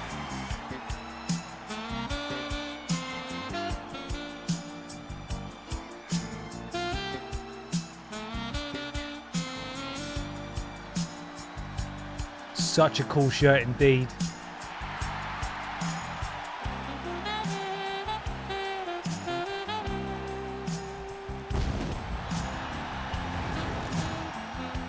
Mona Wanks, straight from the Playboy Mansion to Pip Down. Fresh off a victory in a very impressive and brutal feud with Fanny. Oh, hang on a second. Jill Sandwich has been attacked on the entranceway by Pip Down, excuse me, women's champion Barb Pistot here. What's this about? Absolutely clobbering, and quite frankly, the thing I'm most impressed by is the beret staying on the head of Jill Sandwich. That's, maybe she's got some pins in there or something to hold it in. Either way, Jill Sandwich is definitely on the back foot here. I'm going to start my timer now. And Wanks only too happy to take advantage. The bell's not rung yet. But we will... Oh my God! That back elbow from Jill Sandwich, brutal. Just busts open Mona Wanks immediately. Listen out for the bell. We are now officially underway. We're all good. Jill Sandwich fighting from underneath. Mona Wanks very much on top. And, oh, counter from Wanks. Wanks is bleeding immediately. Elbow, point of the elbow to the point of the nose. Oh! And a backstabber from Wanks to Sandwich. Wanks, I was going to say, is fresh off a victory in a brutal feud over Fanny, of course, that we witnessed last week and a couple of weeks before. And now, Jill Sandwich, the former Butterfield champion, was second in its proud and historic lineage, defeating, lest we forget, Lord Brotovic. Lord Brotovic has now lost to a sandwich and a cake, interestingly enough. What a fascinating Wikipedia article he has. And Mona Wanks, face full of blood, bearing the wounds of battle. And into the cover. Referee right there, although it took him 6 years to start counting. But he's doing it now. One count though, only a one count.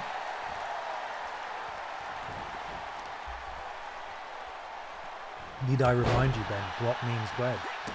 It what? It bloody what? Thank you for the shout out. I'm going to lurk and go back to bed as it's 4:30 a.m. and I didn't realise that. 1v1. What are you doing? You gaming? I hope you're gaming. But yes, go get some sleep, man. And Jill Sandwich, despite the unfortunate way she started this match, is very much in control of WENXT here. Oh, and she manages to cut off that strike attempt, but not that one. Jill Sandwich and Mona WENXT, signature in tow, both of them. Side Russian leg sweep. Oh, and then punching in the face for good measure. No, I woke up randomly. That sucks. I'm sorry to hear that. Only a 1 count from the Sandwich. No, from the WENXT. Hello? Sandwich out the ring, back in the ring, just to keep WENXT on her feet. And Jill Sandwich definitely sacrificed that signature bar there to roll out, give herself a bit of a reprieve. And did it work out? I don't know that it did, really. WENXT back in control. Mona WENXT. Oh! Connects with the Playboy Mansion cartwheel knee into the cover. And poor Jill was just fighting at such a disadvantage from the word go here. And if she gets a face full of this finisher, then surely that's it. Oh, and she gets her down into the crossface. This is Mona WENXT's finisher. Is Jill Sandwich going to tap out to WENXT? Will Jill tap out to WENXT? Really? Oh, my goodness me. Oh, but she lets it go. Mona WENXT lets it go. And Jill Sandwich is only too happy to take advantage. Jill Sandwich still alive in this one. Signature. Kicks her in the tum-tum. Oh, and then slides in with a knee, connecting with the ribs. WENXT sliding across the floor. Jill Sandwich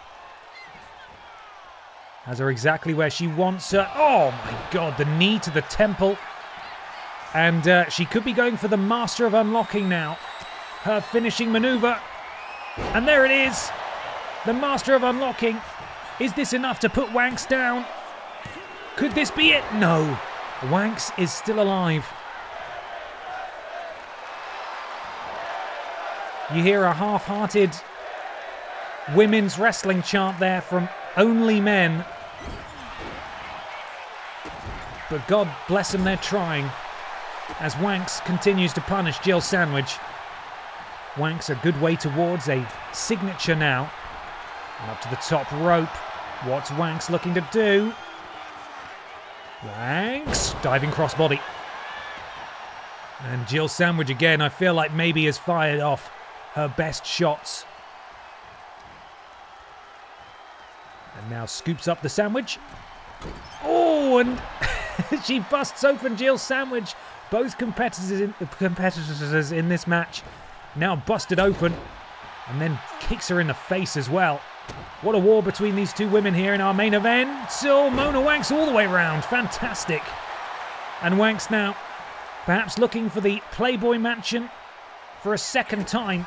And if she gets this, it's all over. Oh my goodness me. Jill Sandwich, thank you for coming. But tonight, it's all about the WENXT. And Jill, oh, hang on a second.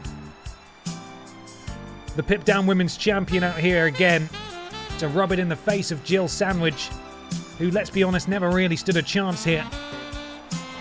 What does it mean for these two? Does it mean Jill gets an opportunity at the main championship down the line? I should certainly hope so. These two getting very close to each other on the ramp. Referee trying to separate them. Barb is not backing. And here we go. They're throwing their heavy artillery. Right hand after right hand. And here come the security to separate these two. Jill Sandwich understandable. Oh, and Barb's broken free. These two simply cannot be separated. The bad blood here will continue to spill over, I'm sure, heading forwards over the next few weeks. But one thing's for sure, Mona WENXT defeating Jill Sandwich here tonight, and there will be an asterisk because the Pip Down Women's Champion Barb Pistotier quite frankly costed Jill that match. Crazy. What a crazy end to Pip Down. And that of course means that we must now progress to Monday Night Babs. That match ran a very respectable 6 minutes. And let's see what's coming up next on Pip Down. I mean, Monday Night Babs. Here we go. Only 3 men to pull off Babs. Doesn't feel enough? There should be at least 6 dozen men. Here we go. Monday Night Babs. We start off. Oh, Lord Brotovic. It's Paul Schnauzer versus Lord Brotovic to open things up. Drinks Ferry versus Les Freaking Go. Ben Potter and Peter Austin, Team Redundant versus Inspector Gadget and Wet Boy, who aren't a team. Weird. Tavish versus Legs. And in the main event, Leon Sex Kennedy versus Seth Pissin Rollins. Oh, what do we cut? I mean, I'm biased towards wanting Team Redundant, even though it's not me that's in that match. It's legally different. That's a different man. I want to see Team Redundant do their thing, you know? We like Team Redundant. Fuck, what do we cut? Cut Tavish. Tavish. Tavish versus Legs. Okay. Feels like Tavish is getting cut. Sorry, Tavish. And sorry, Legs as well. Big sorry to Legs. It's time for the Tesco KX Championship Wheel. Now we're alternating. Sorry to repeat myself. I know a lot of you know this already. We're alternating between a tables match and a battle royal. Last time I think it was a tables match. So I believe it is battle royal time. Hey, the wheel could call them. You don't know, right? We do love a battle royal. Battle royals are a lot of fun. There we go. Peter should have his Spyro suit, given the news. Can do. We can do that. Legs is the champion anyway. Oh, there we go. Taylor, thank you very much. I was going to say, I thought Legs had done something significant recently. Just always bloody forget. Why did I get rid of him? The turnover is so frequent. The champion here. Here we go. Legs. Yeah. Only rated 72. Crazy. Here we go. Forget, Ben, you have a spreadsheet. I do have a spreadsheet, you're right. But I can just go to the champion tab when I'm adding them and then I can see it. Okay. Let's get this wheel up. And let's do our spin.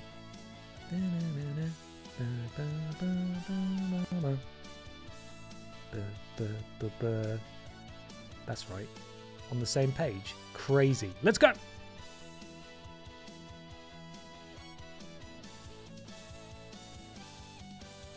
Oh, Rim Flare. One half of the tag team champions, if I'm remembering rightly, which I believe I am. There we go. Get him in. And let's do it. Wouldn't it be funny if Tavish got a free buy into the match? See, I have thought about this. You know, whoever's match we cut gets added, but it means we get to spin the wheel less. And I really like spinning the wheel. The wheel's fun. And also, no disrespect, but they should have been in a more interesting match. So there. That's right. Monday Night Babs management shoots on talent. Paneler Anderson. 3 spaces remain. Let's go. I think you mean spin the wheel fewer. I do mean that. I do. You're right. That's a grammar. The piss is out. Funky Barbara Piss. Called by the wheel. 2 slots remain. Next. The penultimate entrant is... Inspector Gadget is already in a match. We spin again. Go! Spin again!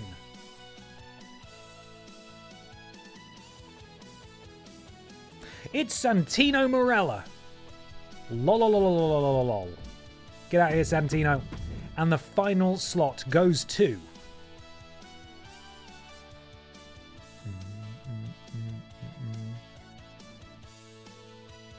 Oh! Could he become a double champ? Could we get extra caked up tonight? That's the question. Title match is turned off. Thank you, Nate. There we go. Nathan Cake will be marching into war tonight, already a champion.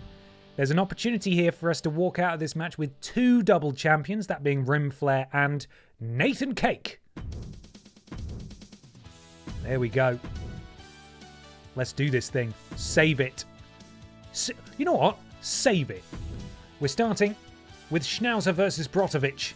This is apparently a rivalry match. I don't know in what capacity that's gonna happen, but we shall see.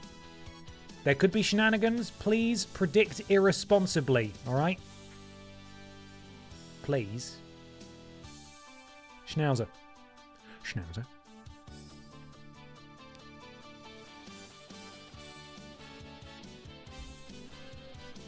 I heard you are already caked up, Ben? Dummy thick, I believe, is the medical term. So, there we go. Let's get started. Predictions live.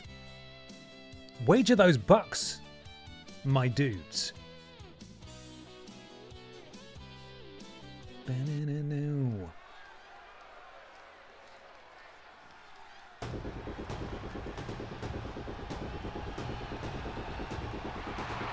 Here he is, the Schnauzer.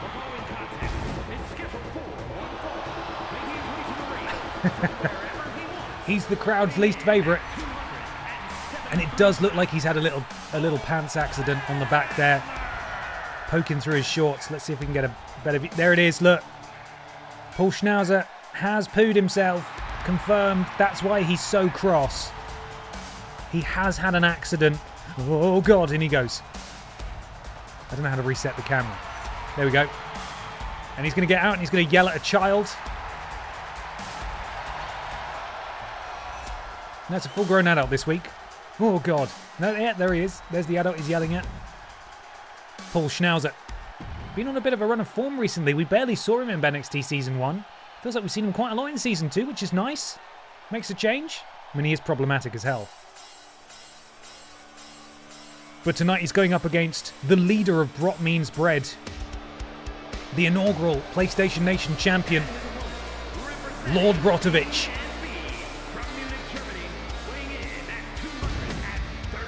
There's his one pyro. Lord Brotovic. He dislikes the mod squad very much. He does. Horrible. He does, though. He hates them, I've heard. Anyway, sad. Lord B walking into battle tonight alone.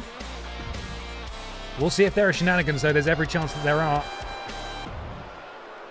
But the Schnauzer has not won any gold, and the Brotovic has won a fair old bit. Let's remind ourselves.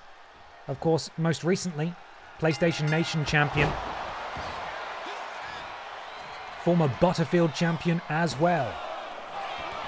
And we're off with a bang here.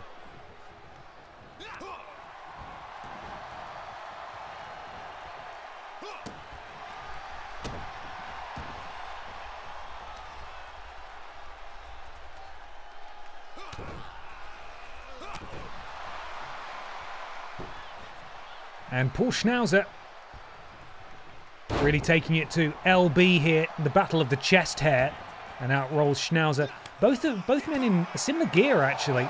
The black and the red. Michinoku driver there from the former champion. Referee starts his count. Got until a count of 10 to get back into the ring, and he's up on the... No, and now he's down. And he took a bit too long, quite frankly. Schnauzer making him pay with that lariat. And... Oh, no, not the elbow! How will he mod now? However will he mod now? Oh, God! Colliding skull first. And this is sort of the mean streak that we've come to expect from Paul Schnauzer. He's not a nice guy. Really, not just looking to win, but to punish his opponents.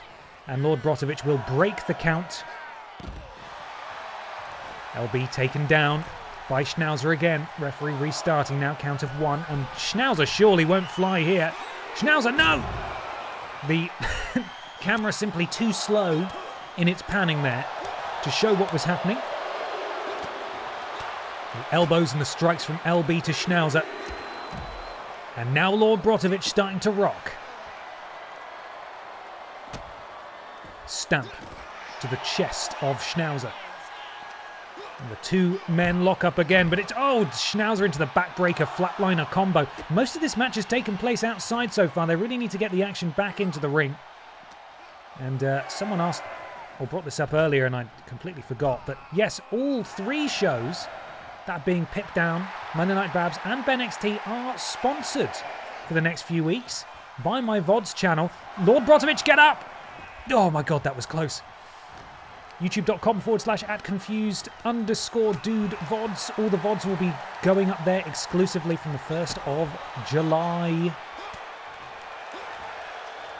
Current backlog of VODs are still being released in waves on the VODs channel. And new VODs are going up on the main channel until the 1st of July. So if you're looking to catch up on the VODs from any streams from now until July, still go to the main channel. Oh, hang on a second. We've got shenanigans. Who is it? I'm just going to take a punt here. It could be anyone. Which one is it? I don't know whose music to play. It's impossible to know. No one's there. And Lord Brotovic not able to take advantage. It's all my friends. No one. Lord Brotovic, though, has managed to get a finisher out of it, whatever that distraction was. Oh, and the knees find their mark. Schnauzer now rolls over Lord Brotovic into the cover. Could this be it? No, kick out of 1. Lord B crawls his way to the corner. And Schnauzer perhaps looking to... Oh, no, misses with that wild splash. And Lord Brotovic rolls him up. Don't know if that counts, or Lord B's legs were under the ropes. And, oh, Lord Brotovic. Oh my god, the uppercut from hell. That's won Lord Brotovic so many championships, that uppercut that basically sends his opponent out of their wrestling boots and up into the rafters. Referee slapping the forehead of Schnauzer, which surely is the only reason that he was able to escape there. And Lord B staying on the offense. This is exactly the tactic that he needs to keep up here. Paul Schnauzer, a very tough competitor, not to be taken lightly. Brotovic sent into the corner. Schnauzer stumbles over. Right hand from Schnauzer as he wanders off. Heads back. Big splash again. Sends him into the ropes. Ducks under does Lord Brotovic, but oh my goodness me, what a collision. Schnauzer and Brotovic, I'd say they're just about level in terms of the progress towards their signature. Oh my goodness me, that's a long way to fall and miss with that diving elbow. Goodness me. Paul Schnauzer again menacing, just colliding with the former PlayStation Nation champion at ringside. His whole body weight behind it and continuing to punish Lord B.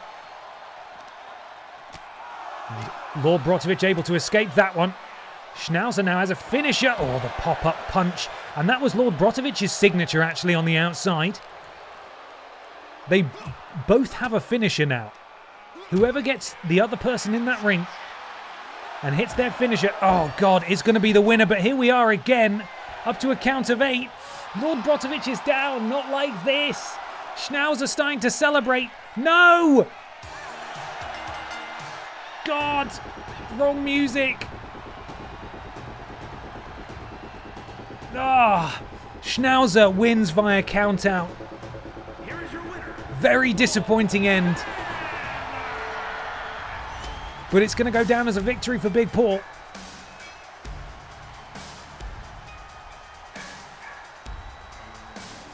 Unfortunate. Very unfortunate for Lord Brotovic here. That match was just really getting to the crescendo, getting to the exciting part there. Both men had a finisher. Both men were hurt. Whoever got the other in the ring hit their finisher. That would have been it. We were denied that by the villainous Paul Schnauzer, who wants you to have a bad time. Well, fortunately for Lord Brotovic, Paul Schnauzer not able to hit the cancel on Lord Brotovic. So Lord Brotovic not cancelled. Congratulations. Paul Schnauzer, though, inching closer and closer to the line. I'll have to see what he does in the weeks to come. Don't know what kind of rivalry that was, but there was a shameful ending. Shameful ending. For once, I was honourable in throwing him back into the ring while he just hid behind the ref. Up next, the Drinks Fairy is in one-on-one action against World's Sexiest Man 2025, Les freaking Go. Look at him. His asymmetric features are beautiful. Drinks Fairy does not feel good about this, but that's fine. It's an exciting time.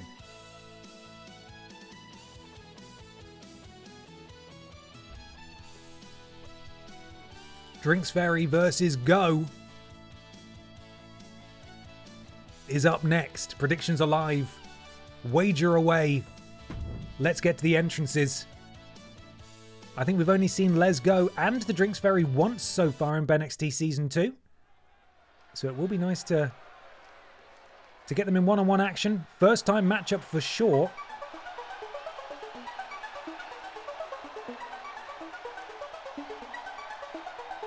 And here comes the Fairy. Ready to go.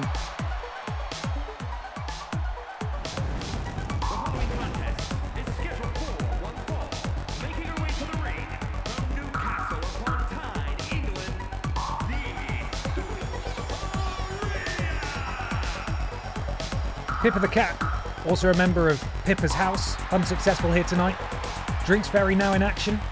And later on, Ben Potter, different guy, legally different guy, is in action too. Let's see if the Drinks Fairy can get one victory on the scoreboard for Pippa's House tonight. But Les Go is hungry. And he's looking to feast. Everybody compose yourselves. The world's sexiest man is here.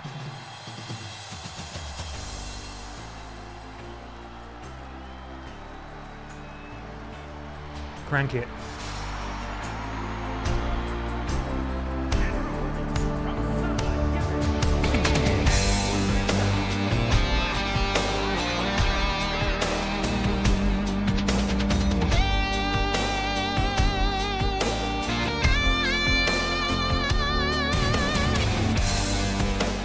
Let's freaking go. Former Aldi Red Thunder champion, what an occasion it was when he was successful in grabbing that title.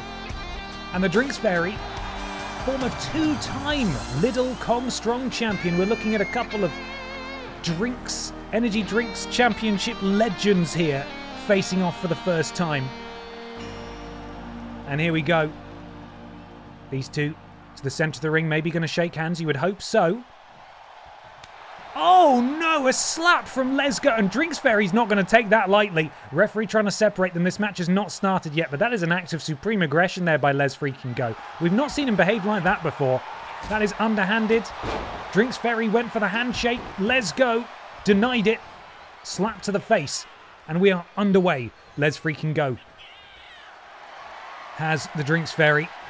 Oh, but Drinks Fairy overpowering Les Go, backing him up into the corner. Referee insisting they break, and they do so cleanly, which is nice. And now the Drinks Fairy back on the offense, sends him into the corner. Scoop hangs him up in the Tree of Woe. You can see those yellow flip-flops of Les freaking Go, and he gets a flip-flop loose and connects with the bagged head of the Drinks Fairy. Counter off the ropes. Drinks Fairy ducks under. Oh, and he sidesteps the dropkick attempt. And now Les freaking Go showing surprising athleticism. Just climbing up those ropes like they were nothing, and down goes the Drinks Fairy.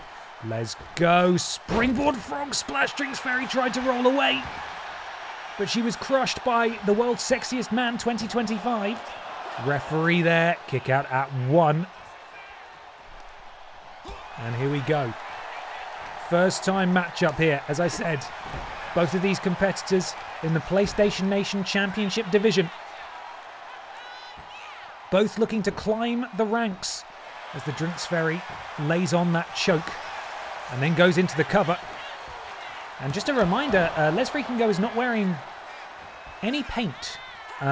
Those stripes on his arms and his legs and the checkerboarding on his front and back, that's body hair, expertly styled and indeed dyed as a sort of, I don't really know what it is.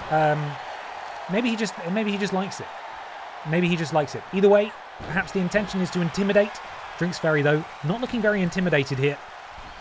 Oh, look at that. The moonsault from the Drinks Fairy. Flying through the sky with such grace.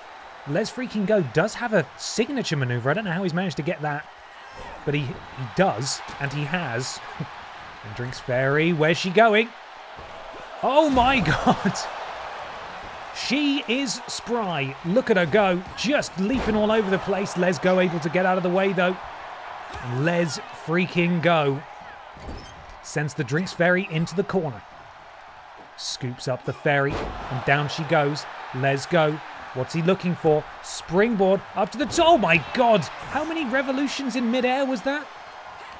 I don't know where Les freaking Go has been training over the last few weeks, but that was absolutely incredible. He's pulling all sorts out of his bag of tricks, perhaps realizing that, hey, I didn't get enough screen time in Season 1. I haven't had enough screen time in Season 2 so far. Oh my God, in Season 2 so far. I need to elevate my game. And speaking of elevating her game, the Drinks Fairy's not done. She hits that 630 and she goes for another. Well, that was a 450 splash into the cover, and that could be it. No! That is one of those rare moments where you see the CPU actually do a signature and a finisher back-to-back, and that was not enough. Somehow, that was not enough to put away Les freaking Go, and she just runs into him for some reason. And now Les Go needs to be ready. Gutbuster from the Drinks Fairy, who really does have Les freaking Go on the ropes here. Springboard. Wow, I don't know how she... Oh, and just dumping her down is Les Go.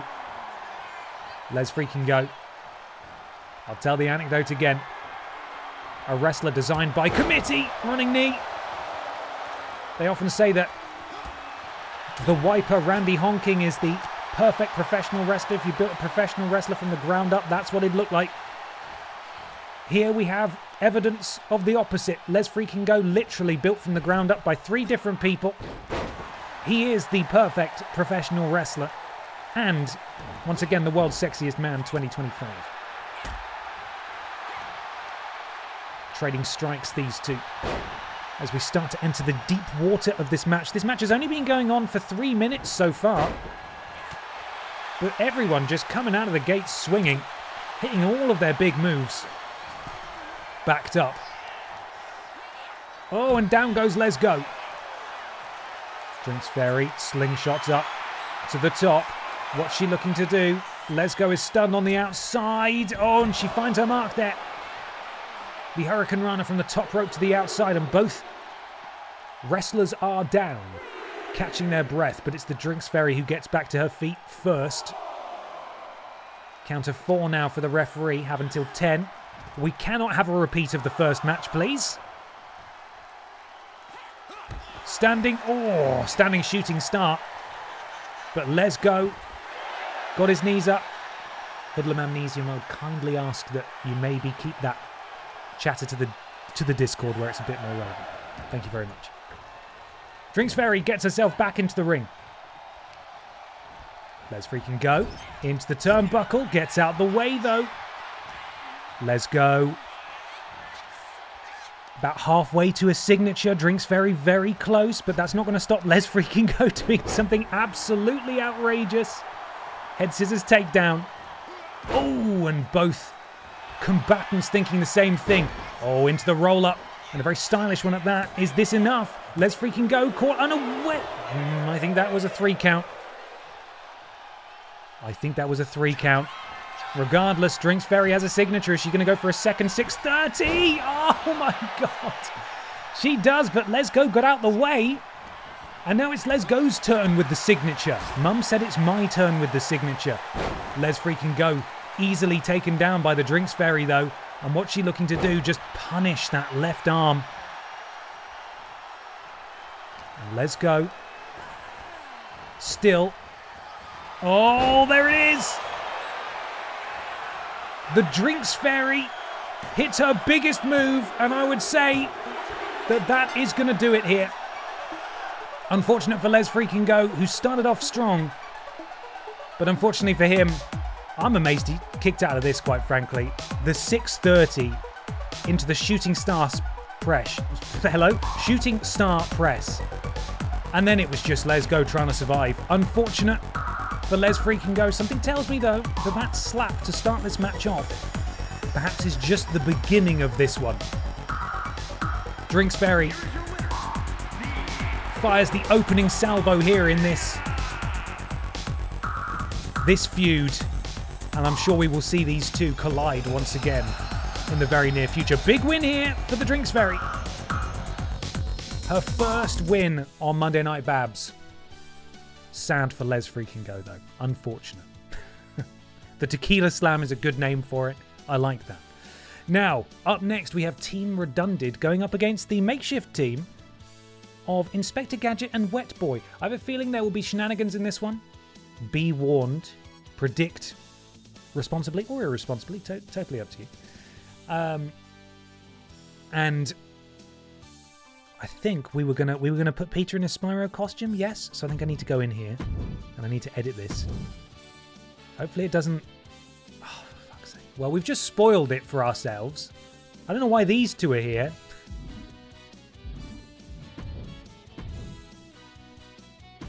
Rubbish! Boo! Okay. Well, predict however you'd like. We've had a little peek behind the curtain there. Probably won't be changing attires for rivalry matches going forwards because it just tells you what's going to happen. So, there we go.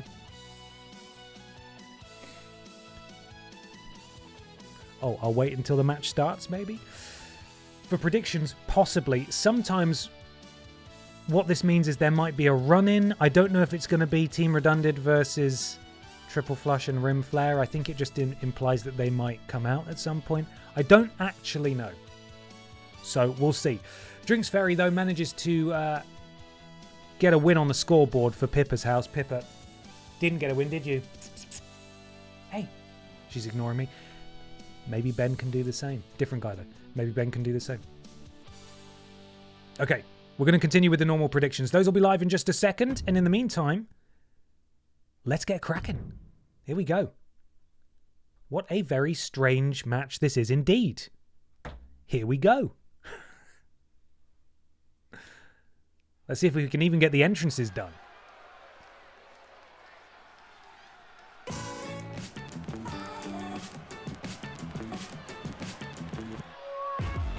Are they coming out in the wrong order again?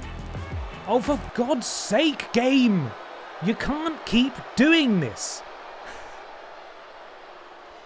The following is a tag team match set for one fall. Introducing first, from Belgium, weighing in at 235 pounds, Ian Spectacular.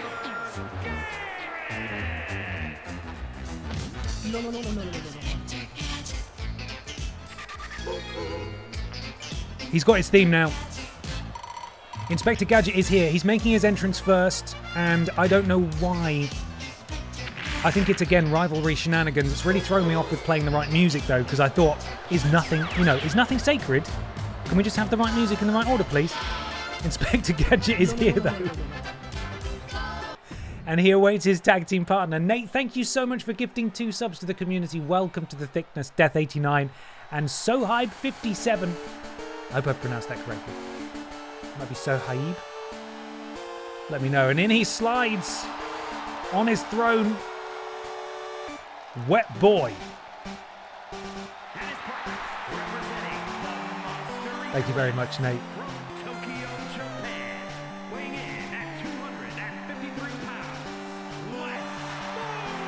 Wes Boy. Inspector Gadget new to the roster.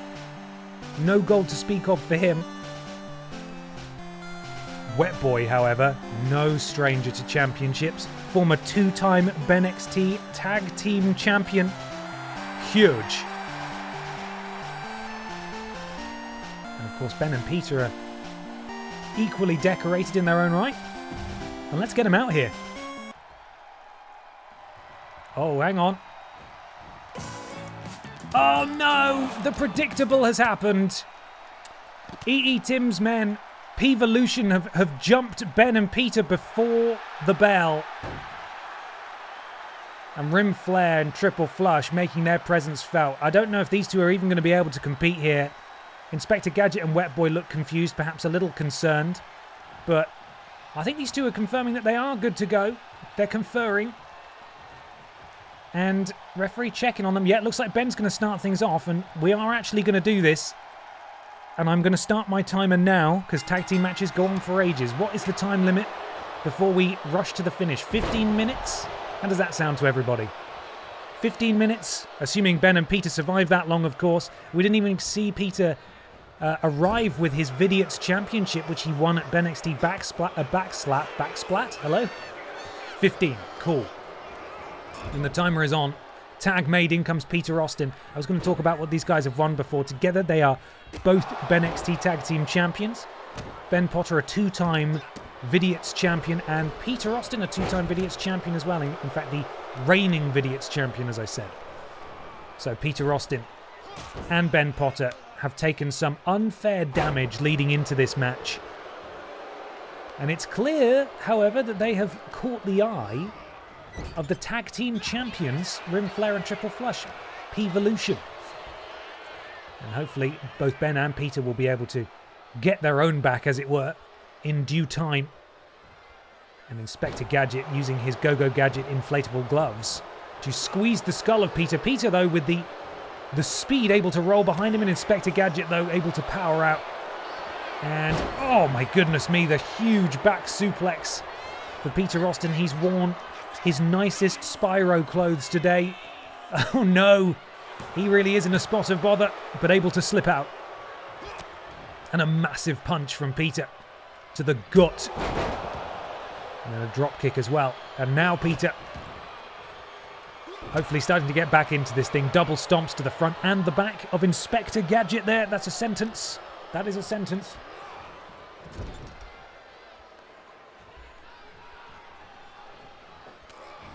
And a tag made.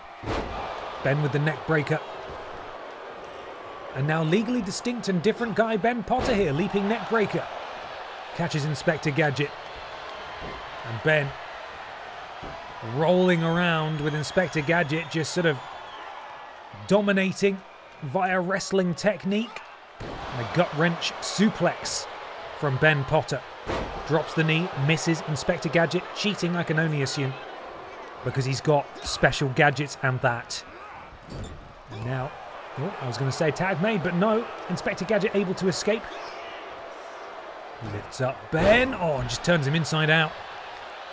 And now Inspector Gadget perhaps looking to tag in the tag team specialist Wet Boy. And Wet Boy is now legal. Usually, of course, tagging with Pal Musek, who, I don't know where he is tonight. Counter from Wet Boy. And Ben sent tumbling over. And now, Wet Boy. Counter again from Ben Potter. Ben scoops up Wet Boy on his shoulder. Oh, and just sends him face first and then catches him with a big boot for good measure as well. Ben Potter in full control of Wet Boy into the cover. Referee, count of 2. Kick out very close. Ben Potter close to a signature. Wet Boy kips up and able to grab Ben before he grabs the Wet Boy. Counter from Ben. Really, if I were, you know, a sensible man, not that Ben Potter and Peter Austin have this sort of technology to hand, but Inspector Gadget, by far the most damaged person in this match, I wouldn't necessarily be countering the tag attempts. You want Inspector Gadget back in there because he's the most hurt. Rolling neck snap from Peter Austin. Wet Boy starting to suffer now, though. And Ben has earned his signature, but is no longer the legal man, although Peter may be looking to tag here. No, counter from Wet Boy. Ducks behind. Peter getting a lovely massage there from Wet Boy. It's almost it's a bit sort of choking. Oh, and I think Peter may be out, actually. Referee may need to check on him. No, he's fine. He's getting back up. Tag made. Inspector Gadget legal once more. The more damaged of this makeshift duo, and there you can see Peter immediately able to take down Inspector Gadget. And Peter sends the Gadget into the corner. Tag made. Ben Potter, legally different guy, legal once more. Back elbow. Uh-oh, what are we thinking here? Powerbomb. Oh my goodness me, a powerbomb leg drop combo into the cover. Wet Boy not doing anything about it. Peter's animations resetting over and over again. Is he the robot? Maybe he's the robot. Ben Potter, either way, looking for his signature potentially here. And he absolutely clobbers Inspector Gadget, but that's not it. Ben gets him up. Walking Gadget over to the bottom left corner. Picks him up. And face first goes Gadget. Big boot again from Ben. He does love that move. And a tag desperately being called for by Wet Boy. And Ben is too busy doing a taunt to even see that a tag's been made and immediately walks into a leaping headbutt from Wet Boy. We are 5 minutes in this match. Jawbreaker from Ben. And Ben sends Wet Boy back towards Peter. And a tag is made. Ben did not get the opportunity to use his signature. That's a lie. He could have used it a dozen times by now. But here we see the excellent tag team offense of Ben and Peter. Oh my goodness me, just going to work on the rib cage of Wet Boy. Jesus, give it a rest. Poor guy. And Peter now very close to a signature of his own. And Peter now, oh, the double basement dropkick, the double feet to the temple of Wet Boy. Headbutt though from Wet Boy drops Peter, and Wet Boy says, ah, fuck this, let me out, let me out.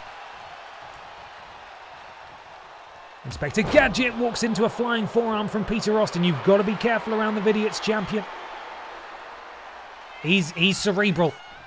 He's thinking. But what is he thinking? Is he thinking he's going to go for a signature? No. Well, he was, but it was countered by Inspector Gadget, and now Inspector Gadget has the signature. Peter countered back. Inspector Gadget went to use the stolen signature. Peter with the counter. And now Inspector Gadget countering back. Oh, how it would be lovely for someone to use a signature or a finisher. But Gadget, go Gadget, tag. Wet Boy legal. And Wet Boy picks the Vidiots champion up off the mat, peels him up rather. And Peter gets him into his own corner. And what's Peter looking for here? A chop. And then up. Oh, and look at this from Peter. Absolutely incredible athleticism. And into the cover. Is that going to do it? My argument would probably be no, because Wet Boy's barely been damaged. Oh, and Wet Boy able to guard that. Peter misses. Wet Boy sent back into the corner. Counter from Wet Boy. Now Wet Boy walking Peter Austin over to the other turnbuckle. Oh, and Peter's been busted open. Peter is bleeding from the forehead. And ducks behind. Peter Austin takes down Wet Boy, and fair enough, tags out. He's had enough. Peter did have a signature and a finisher. Didn't use it, and I think we're finally going to see someone use one as Ben is measuring up Wet Boy. Shoulder tackle, that wasn't it. But now maybe. For fuck's sake, Ben, that's the second time Ben's been doing a stupid taunt and a tag's been made. Inspector Gadget legal though. And Inspector Gadget now has Ben Potter cradled in his arms like a baby. Oh no, he can't do it. Maybe the servos in his knees stopped functioning there as the immense mass of legally different Ben Potter overcame the power of Inspector Gadget. And up goes Gadget, and down goes Gadget. Ben Potter, for the love of God, please use a signature or a finisher. We're begging you. We are begging you. Ben with the wet nap! Ben connects with the wet nap. Gets absolutely all of it. Is he going to go for the cover here? He is. And Wet Boy's coming in to break it up as predicted. And Wet Boy will now be banished. And Ben needs to stay focused. Hit this signature. Pin Inspector Gadget and get the victory. He has him up. Oh, and he absolutely slams him down with that Uranagi. Ben Potter might have just single-handedly won this for his team. And he's done it. Team Redundant fight out from underneath. They get jumped before the bell, but it is not enough. They are successful in defeating the makeshift team of Wet Boy and Inspector Gadget in this one, and we didn't even hit 10 minutes on the clock. And here's Peter malfunctioning there, which is fine. Here are your winners, Ben Potter And Peter Austin. the Vidiots champ and the former Vidiots champ successful. They've seen off another threat, and their feud with the Monday Night Babs Tag Team Champions continues. It's Battle Royal time, my dudes. I hope you're excited. I'm excited. Legs defends his Tesco KX Championship against that Wrongen Rim Flair who just jumped Team Redundant. Pamela Anderson, Funky Barbara Piss, Santina Morella, and the PlayStation Nation champion, Nathan Cake. Now, I bloody well hope these guys come out in the right order. There's no reason they shouldn't, because this isn't a rivalry match, so when I take a photo of the running order for the music, you best all come out in the right order, alright? Or I shall be miffed, I tell you. M-E-F-F-D, miffed.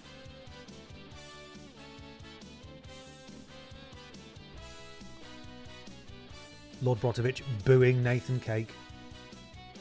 Get over it, man. You lost to a Schnauzer today. Ben, since it looks like Jeff and Hideo have fallen out, can we create a rivalry for them? Have they fallen out? I saw earlier that they had lunch in Tokyo or something. Maybe. I don't know. Right. Here we go. Legs, Flair, Anderson, Piss, Morella, Cake.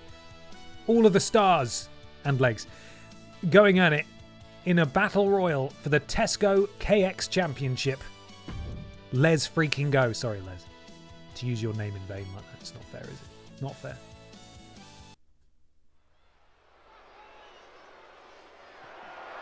The following contest is scheduled for one fall and is for the Total Mixed Championship. Thank you, Mike Rome. Not correct, but close enough. Oh, is this legs? Here comes Legs. The champion. Again, we shouldn't be looking up there. We should be looking at... Can I do a manual camera? We should just be looking at Legs. There we are. The real focus now is on the legs. Here comes Legs, everybody. Legs with his first ever championship. Could he be the first ever holder of this title to defend it, though? Everybody's lost it so far, week on week, on Monday Night Babs. Can Legs be the first to retain?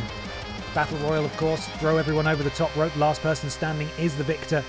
And indeed, the Monday Night Babs Tesco KX champion. And here comes our second competitor. And indeed...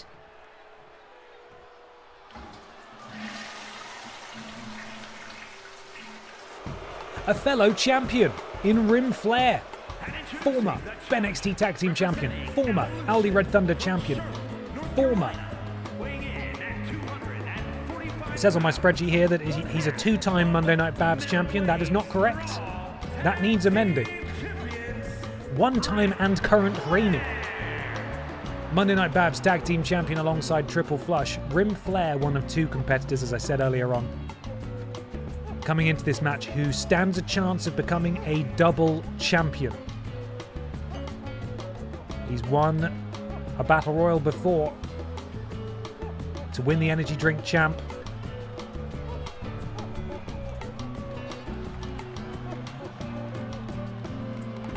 And this match, quite frankly, is draped in gold because we've got another former champion coming out now. And she was a world champion. A world champion that I don't think anyone was really expecting, to be honest. Pamela Anderson shocked the world when she, I believe, beat Pippa the Cat for the BENXT Women's Championship, and she saw off challenges from Grimace and Emma the Bear on a number of occasions. And those two are titans of that division. But Pamela, having shed that BENXT gold, has now travelled over to Monday Night Babs and could win her first singles championship on this roster. But my God, it's going to be an uphill battle. Get those salutes ready, because we have a bona fide wrestling legend and icon making her way to the ring next. Predictions results: Legs 5%, Rim Flair 10%, Pamela Anderson 3%, Funky Babs 46%, Santina Morella 21%, Nathan Cake 14%. Thank you, Trailing Badger. Salutes in the sky, everybody. Salute for your queen.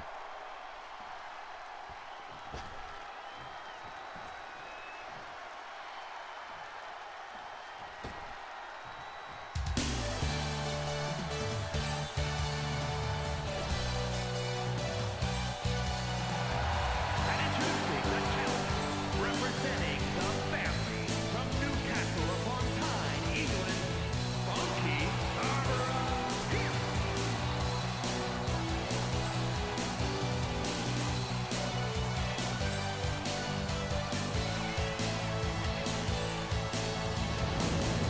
Funky Barbara Pierce, former BENXT Women's Champion, former Pip Down Men's Champion,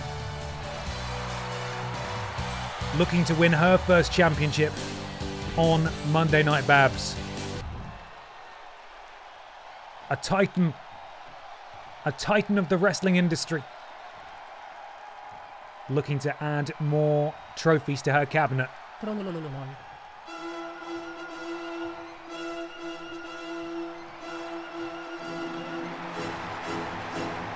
Santina Morella, unfortunately unsuccessful at BENXT Backslap, teaming with Carla against Rim Flair and Triple Flush for the Tag Team Championships, but that does not mean that he's not won titles before. Former two-time BENXT Tag Team Champion, Santina Morella.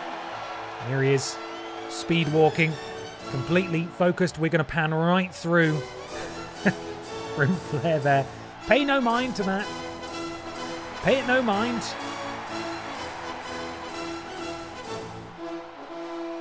Morella, ready. And that means I hope you save some room, because it's time for cake.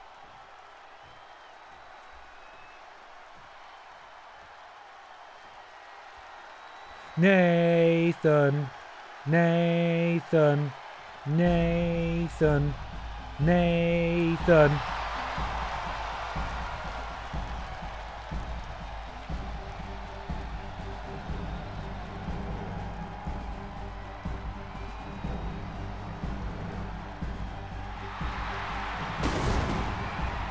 Nathan Cake marches into battle. Weighing in at 319 pounds, the Pure Stampede National Champion, Nathan Cake. Nathan Cake defeated, of course, Lord Brotovic, soundly defeated. And anything that Lord Brotovic may say about it afterwards should simply be dismissed. Sore loser. Sore loser. Nathan Cake has been chasing gold for a very long time, and tonight he stands on the precipice of making history as the first double champion in the history of Monday Night Babs. Look at the physique. Look at the physique of the Cake. Look at it. He's spectacular. And let's get this thing underway. Mind the splat, please.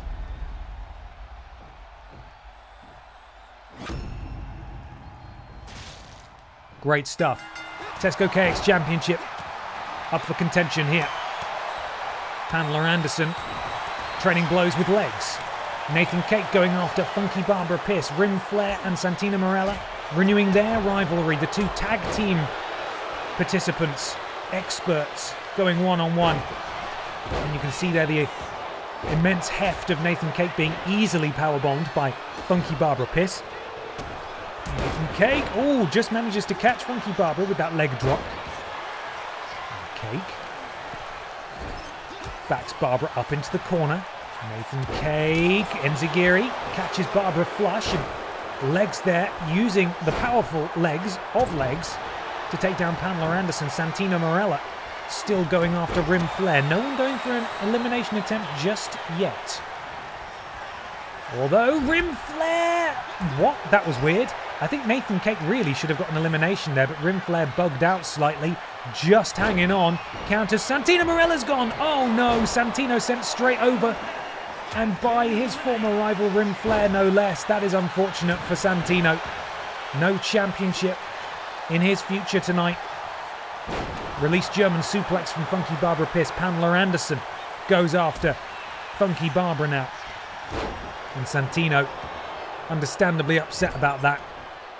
Funky Barbara Pierce in the corner, groggy. Nathan Cake sent into the rope. Back elbow from Pamela Anderson. You don't want to walk into Pamela Anderson's elbow. She is made of metal, lest we forget. Oh, I thought Nathan Cake was on the verge of being eliminated there. But Funky Barbara intervenes and Rim Flair now taking it to legs. Pamela Anderson has Funky Barbara in a difficult spot here. Barbara, oh no, and Nathan Cake's helping out as well. Perhaps they've identified that Barbara is by far, oh no, there goes Funky Barbara, and 48% of the BENXT bucks will now be null and void. Funky Barbara teamed up on by Nathan Cake and Pamela Anderson, likely identified here as the biggest threat in this match. We are down to 4.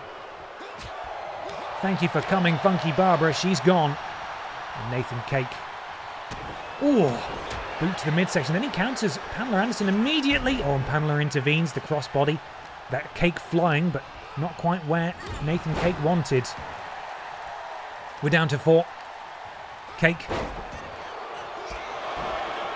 Flair. Legs. And Pamela. And legs now. Look at the muscular legs of legs. So well defined. Sort of upsettingly defined. Roundhouse kicking. Rim Flair right in the temple. He is an old man. So vascular as well. Bloody hell. Oh, and what is legs doing in the sky?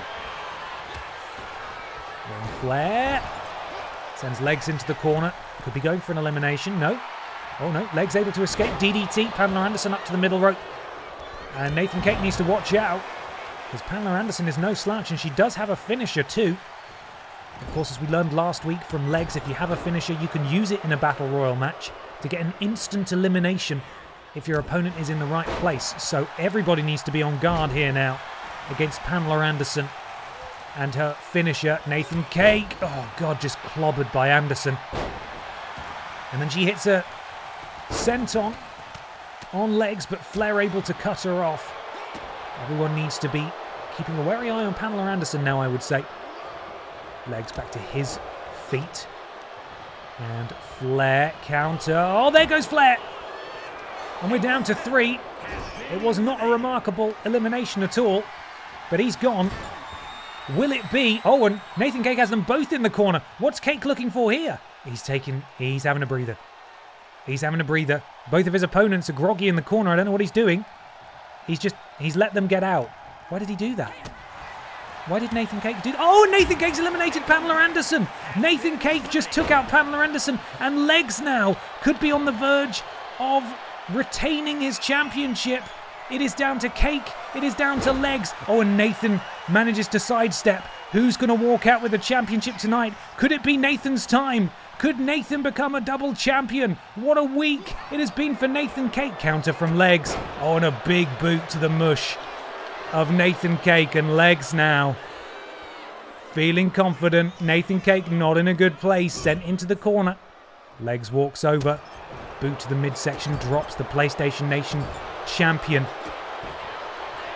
But Nathan Cake. Oh, Nathan, what are you doing, man? Nathan Cake misses with that and then turns his back on legs as well. It could be that Nathan Cake does have a concussion here. And legs, no. Nathan Cake with the counter. Legs going for the elimination. That's what I'm trying to say. Nathan Cake is stunned. It could be a matter of time. Legs does have a signature. Nathan Cake is down and out. Legs could be the first Tesco KX champion in history to successfully retain. And Nathan is not looking good.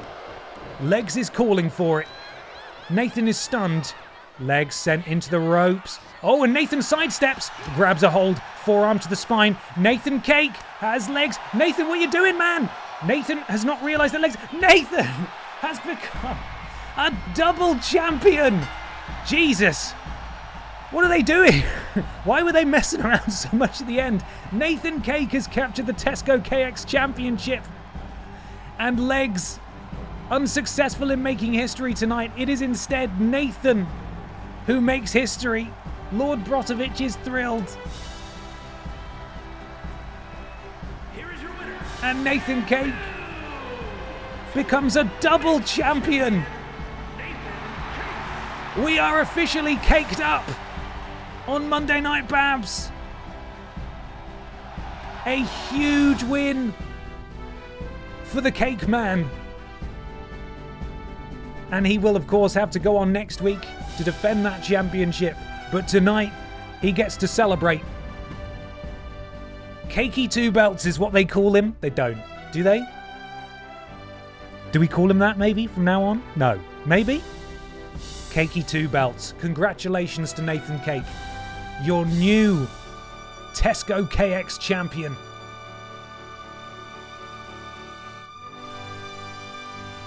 Huge. And speaking of huge, we're not done yet, my friends.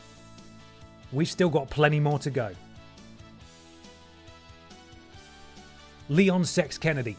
Seth Pissin Rollins. 1-on-1. It is a rivalry match. There might be shenanigans.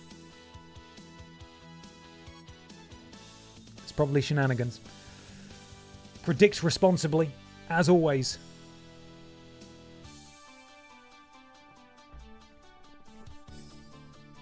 Leon Sex Kennedy, the former Monday Night Babs men's champion, goes 1-on-1 with Seth Pissin Rollins, the leader of the undisputed era.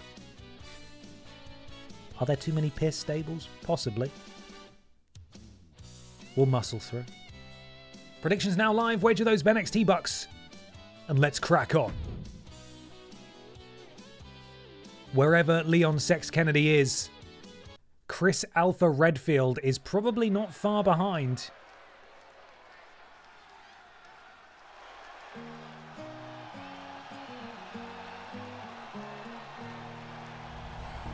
Where's everyone going? Getting going?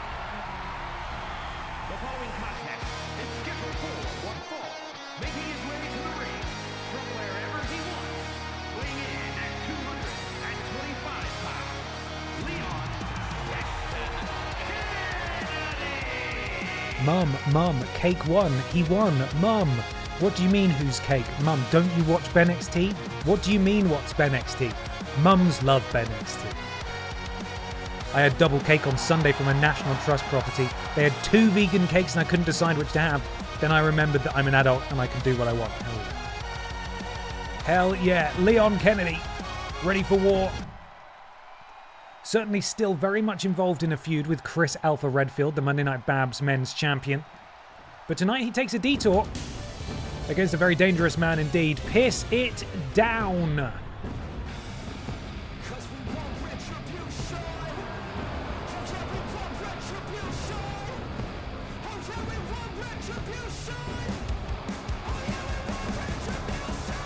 Oh! The noise I make when I stand up off a chair. Oh! Seth Pissin Rollins, the leader of P-Volution, former wide champion, Royal Rumble Iron Man, here to crack skulls and kick ass.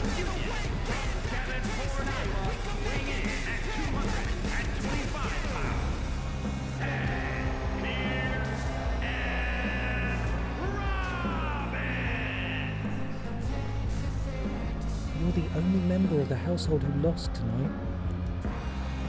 Wow. Have you got any words? Can you explain how you're feeling right now? Oh, the poor. No?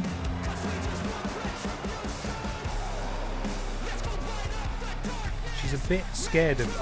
I've got blankets on my knees because I'm old and I'm cold. She's a bit scared of blankets because she can't see the legs. She doesn't understand. If there are no legs, where is the lab? Seth Pissin Rollins is here. Imagine if he's able to take the scalp tonight of Leon Sex Kennedy. That would be quite the achievement. Both men occupy the same division in the Monday Night Babs Men's World Championship picture. And Leon Sex Kennedy has got to be near the top as the former champ, and indeed the one currently engaged in a feud with the current champ. But Seth Rollins is not to be taken lightly at all. Oh, he's got a gun too. Both Leons have guns. Please remove the guns from Leon. If only Leon and Chris could put their differences aside, they would make a great tag team. Sad, isn't it? Sad. Maybe after all this is over, they'll be able to get on. Leon Kennedy. Whoa, a little twisty spinneroonie there from Leon Kennedy to add a little extra spice to that offense. And springboard finds absolutely nobody there, as Seth Rollins looks to continue his attack. Forearm to the spine of Leon Kennedy over the top rope. And then, stunner on the top rope will send Leon all the way down to the outside. When I'm BENXT Commissioner, I'm banning guns from ringside. At the moment, they are actually allowed guns at ringside. It's not safe and it's not right. Seth Rollins, several hard strikes. Oh, and then face first. Oh, goes Leon on the outside, and Seth Pissin Rollins in full control of the former men's champion here. Leon not looking good. Perhaps it's because he's not taken off his gloves or his jacket. Does he normally wrestle in his jacket? Oh, and Seth Rollins has retrieved himself a kendo stick, which is apparently legal. We're up to a count of 7. Not like this, guys. Get back in the ring. Get back in the ring. Up to a count of 9. This is how it's going to end. Oh, God, Seth. Okay, Christ. Right, that's too close. And a roll up there from Leon Kennedy. Seth Rollins powers out immediately. Leon stays on the offense. Kicks him right in the chest, and Leon's managed to earn himself a finisher. Leon, springboard moonsault, goes directly into the knees. Oh my goodness me, shooting star press even. That's a springboard shooting star press, I believe. Very impressive, but it didn't find the mark, and Leon now... Oh my God.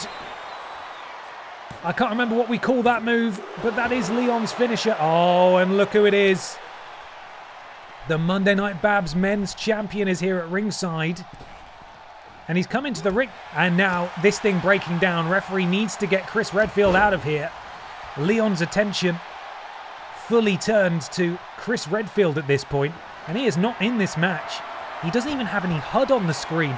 Oh no, the boulder punch. The boulder punch from the men's champion. Chris Redfield is unconscious. Seth Rollins only too happy to take the scraps there. Referee is jiggling. Referee is wobbling. It's not going to do the job though. Oh my God. The shenanigans in this one. Seth Pissin Rollins looking for the pissagreee. He gets it. Oh dear. And this could be very nearly over for Leon Sex Kennedy into the cover. The shenanigans abound. Leon's still alive. What is this ref on? I'm not sure. I think this is a no DQ match given the fact that they're able to use kendo sticks and there's a chair there too. Oh, big leaping kick from Leon. And again he takes aim at Seth Pissin Rollins. And Seth Pissin Rollins will definitely be looking for the piss stomp. And look at that from Leon. Spins out, back suplex. Impressive, incredible. It would be amazing if Leon, after all this interference, all these shenanigans, is able to pull this out with a leaping knee strike from Seth Pissin Rollins into the cover. Referee slides into position. Leon is down. He kicks out at 2. Still alive in this one.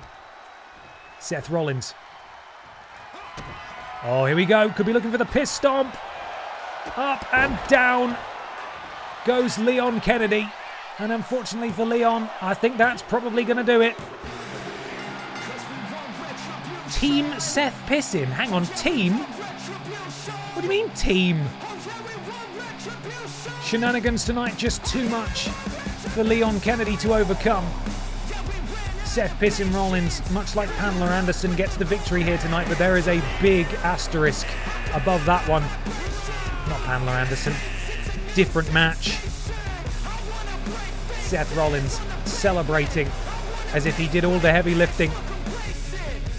But you have to give the assist, don't you, to the Monday Night Babs men's champion, Chris the Alpha Redfield.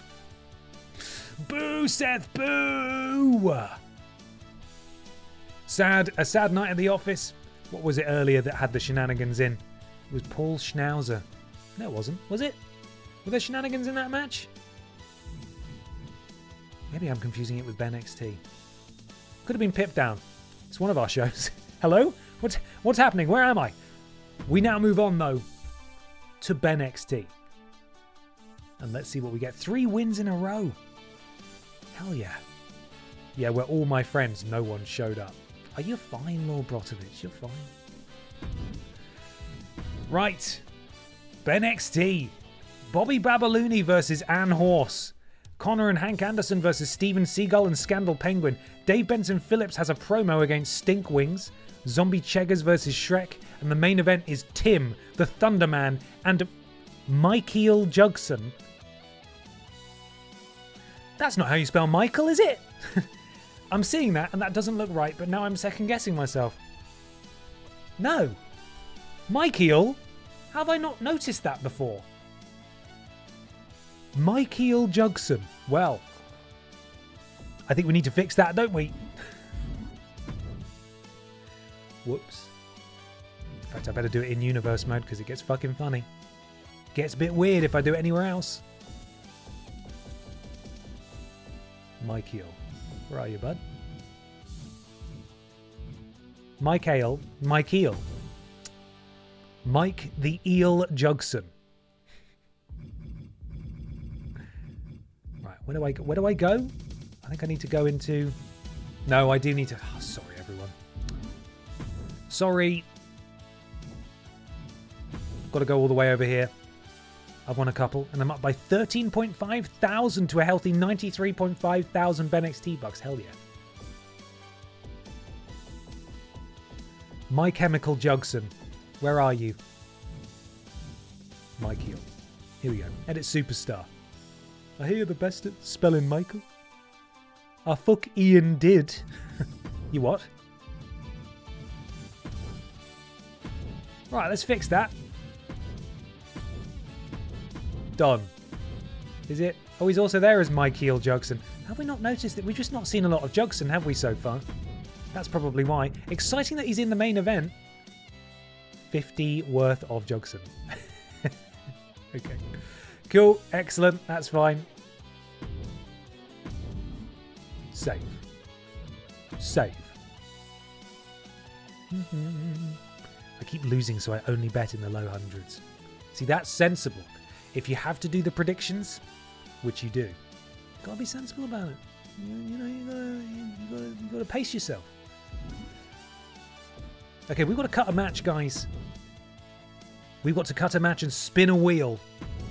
The question is, who's missing out tonight on a payday? I think it might be this one. I know there's a promo, but I think it might be this one.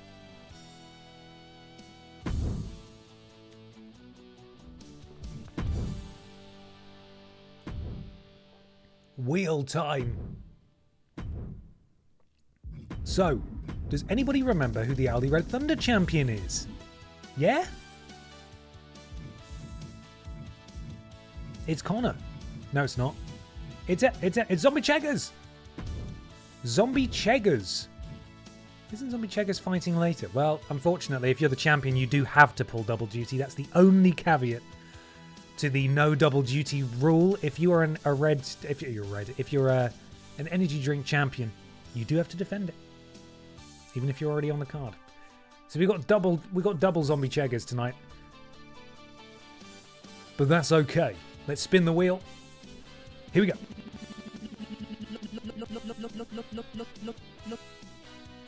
Moreno, interesting. Stone Cold Barbara Piss's best friend. Moreno. Called by the wheel. 4 spaces left. Spin again.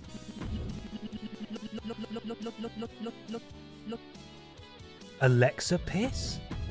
Called by the wheel. 3 remain. Here we go. Frank Ham. If you'd like, I'll introduce Ham. Oh, he's so scary. Frank Ham is so scary. 2 more slots.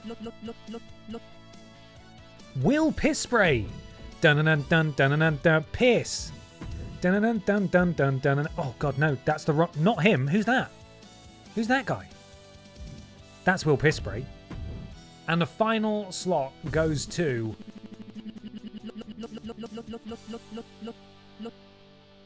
James Jenkins. That's right. Jimmy Jenky is the final wheel selectee. Aldi Red Thunder champion, up for grabs, confirmed, save. We're starting with Babalooni and Horse. And Horse.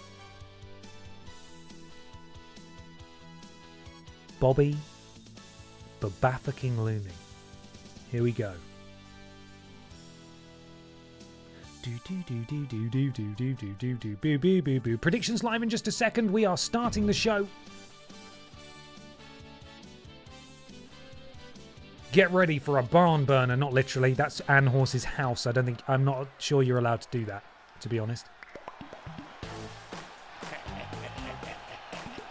That's the balloons popping, you know? The balloon's popping. Are these balloons filled with a flammable gas? Probably shouldn't be setting off pyro next to it, Bobby.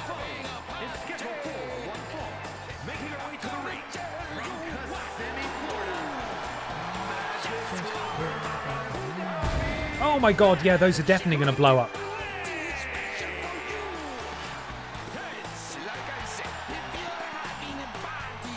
Bobby Babalooni dances her way into battle.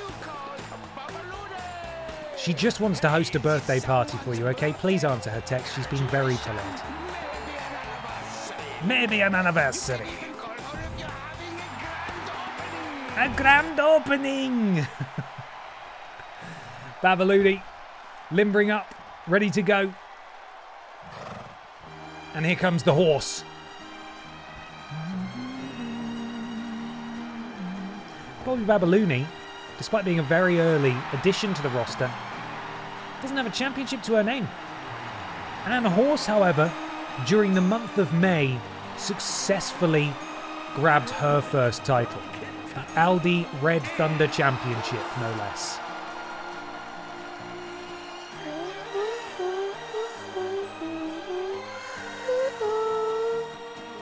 One firework? Actually, that might have spooked her. Probably shouldn't have done that. Anne Horse versus Bobby Babalooni. You have 40 seconds left to wager those BENXT bucks. It's currently the Brexit number. And here we go. Babalooni.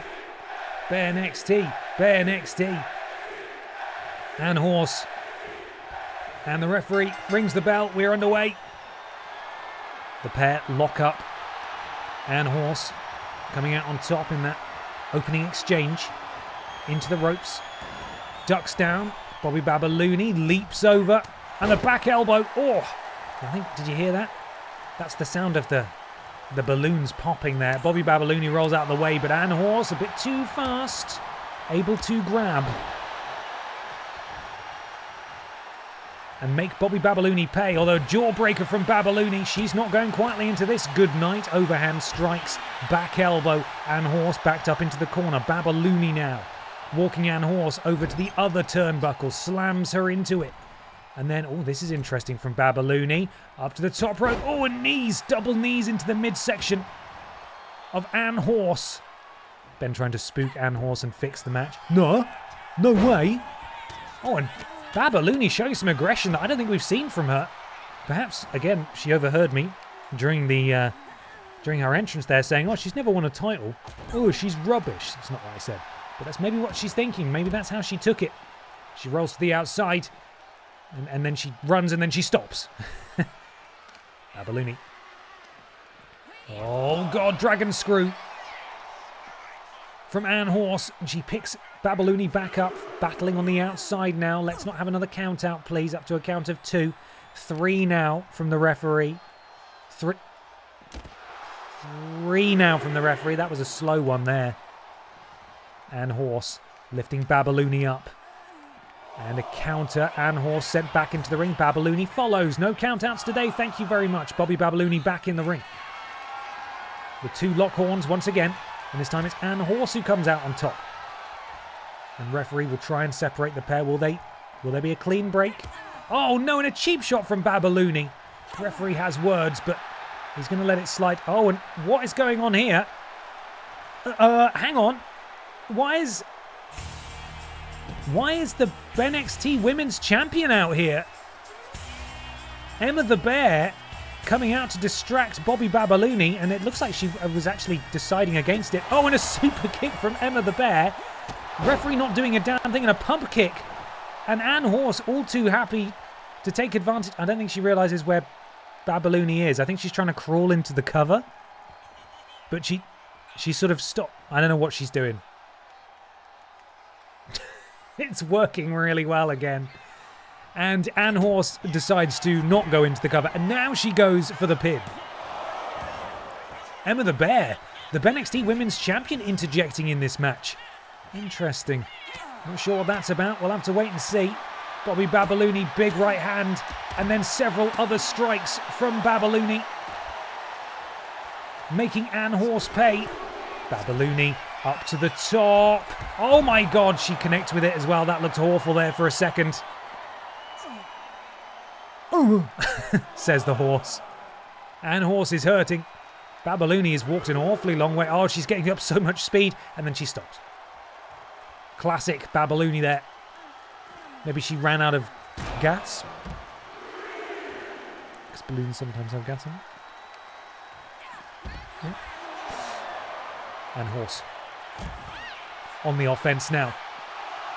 Bobby Babalooni with the counter. These two are fighting in a precarious place because getting the other back into the ring from that angle is hard.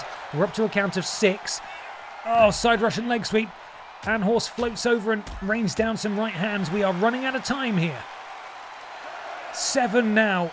Anne Horse is not getting back into the ring. She's getting a baseball bat. Anne Horse back in the ring. Not like this, Anne. Anne Horse breaks the count. She's broken the count. It's fine. And she misses with that baseball bat. And Bobby Babalooni able to disarm, but Anne Horse still with the upper hoof here. In this exchange, sends Babalooni back into the ring. Referee still counting up to a count of 3. Babalooni back to her feet. Manages to prevent Anne Horse from flying. And Babalooni, I think we saw that, hulked up a little bit. She's got that purple bar now in her HUD. Able to recover a little bit of stamina and health. And this time it's Anne Horse. Oh no, I thought Anne Horse stopped it. Oh, but she prevented that. Bobby Babalooni going for the diving European uppercut. Anne Horse stopped it. And drives the face of Babalooni into the canvas. And now Horse going for a chair. And slowly walks over. Oh, misses. Bobby Babalooni, boot to the midsection, and then just wallops Anne Horse. Takes her down. And what's Babalooni looking for now? A kendo stick. Joins the fray, but again, not able to connect with a big clothesline there. From Bobby Babalooni, she's now got the chair, and that one finds its mark, but not the second one. Anne Horse. Oh, the Babalooni to Babalooni into the cover. Babalooni's signature maneuver. Oh, and that's not quite going to do it. The Babalooni to Babalooni, not quite there, and Bobby Babaffucking Looney cannot quite believe it. Anne Horse able to escape. Oh, and now it's Anne Horse's turn to hit her signature offense. The strong and stable. Is that going to do it? No, Babalooni out. We've got 3 finishers here between these two. Who's going to be able to do it? Babalooni with the counter. Oh, springboard. Doesn't find its mark. And Anne Horse now with the chair. And another chair. And she's going for a third as Bobby Babalooni desperately pulls herself up. Anne Horse using those long legs to just punish the face of Bobby Babalooni. And Babalooni crumbles to the floor. No DQ but countouts make it make sense. It's true, that doesn't make any sense at all. What a weird match they've constructed here for us. Anne Horse off the ropes, rolling neck snap. And Anne Horse starting to claw this thing back here. She could be looking for the It's Gonna Be May. She has her round. And she's got her. It's Gonna Be May. Is Anne Horse about to pin Bobby Babalooni? Let's see. No. Bobby's still alive in this one. Bobby Babalooni, the victim of interference from Emma the Bear, the BENXT Women's Champion. Anne Horse just hit her biggest move, and it couldn't get the job done. Bobby manages to get out of the way of that chair shot. Oh my goodness me, and a leaping knee strike from Anne Horse busts open Bobby Babalooni, and now Bobby Babalooni. That's the sound of the balloons popping, and Bobby Babalooni might be pulling this one out of the bag here. No, still no. Anne Horse this time kicking out. But Bobby Babalooni has a second finisher ready. And a second. That's the balloons popping. Could be just what she needs. into the ropes. Back elbow misses. Ann Horse connects with a wild strike and several slaps. Desperation moves here. Goes for a signature. Bobby Babalooni escapes. Could be going for the Babalooni to Babalooni again. No. Walks her over to the corner. Ann Horse now. Groggy. What is Bobby doing? Scoop slam. And Bobby Babalooni up to the top rope. What's Babalooni doing? It's going to be big. The elbow drop from Bobby Babalooni finds its mark, and we could be looking for a second. That's the sound of the balloons popping. She has her right there. Face first goes Ann Horse, and Bobby Babalooni, despite the interference, has put down Ann Horse. Poor choice of words again. Has defeated Ann Horse here in the opening match. Big win for Babalooni here is where Emma the Bear interjected. And unfortunately for Ann Horse, it's just not her night. Babalooni able to take advantage. Big win for Babalooni. She's well scary, man. She's proper scary. Bobby Babalooni looks furious. And I think her story with Emma the Bear is just getting started. I didn't quit in time. We now got to load the next match.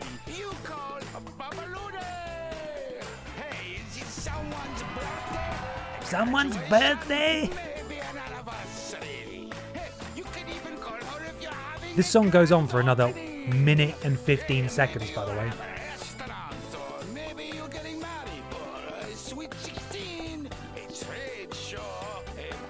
A trade show.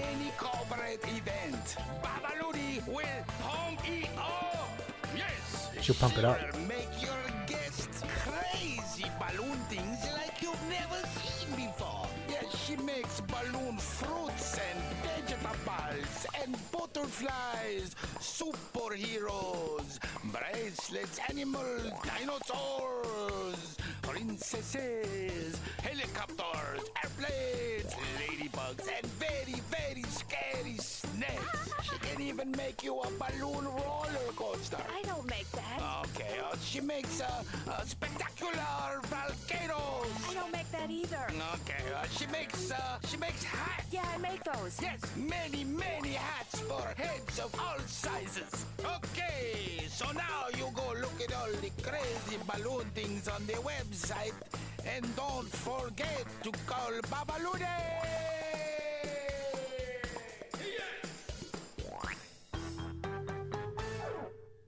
What a fucking song. That's unbelievable. I don't think in all the years of being aware of Bobby Babalooni, I have ever listened to that song all the way through. Unbelievable. That's brilliant. Yeah, I mean, would it be amazing to have Bobby Babalooni at the Podiats live show? Of course it would. She's in America. We can't afford to fly her over for the live show. But she would make the event special for you. I can't get over how much that man sounds like Adam Buxton making a song. It really does, doesn't it? Laura, lolly couple, etc. Right, we've got one more. We've got time for one more match, and it is the Aldi Red Thunder, the esteemed Aldi Red Thunder Championship Battle Royal. Zombie Cheggers defends his championship against Moreno, Alexa Piss, Frank Ham, Will Pisspray, and James Jenkins. And we should get on with it right bloody now. Da-na-na-na. Da-na-na-na-na-na. The following contest is scheduled for one fall and is for the All-Star Ring Total Championship. Way!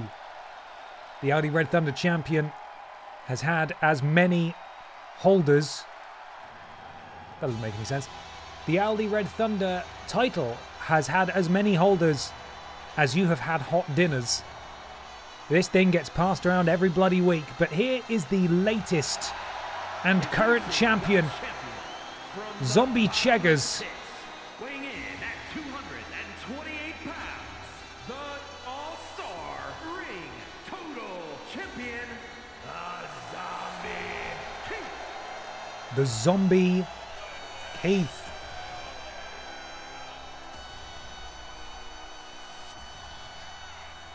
Cheggers limps his way to the ring. And hopefully he doesn't lose a limb on the way, because he is in for the hell of a fight tonight. It is time to introduce best friend of Stone Cold Barbara Piss, mistreated quite horrendously during my rise in WWE 2K26, and that is Moreno. And introducing the challenger from the Bronx, New York, Moreno looking to win a championship here tonight. She's also not held gold before. Looking to roundhouse kick the head off a zombie potentially.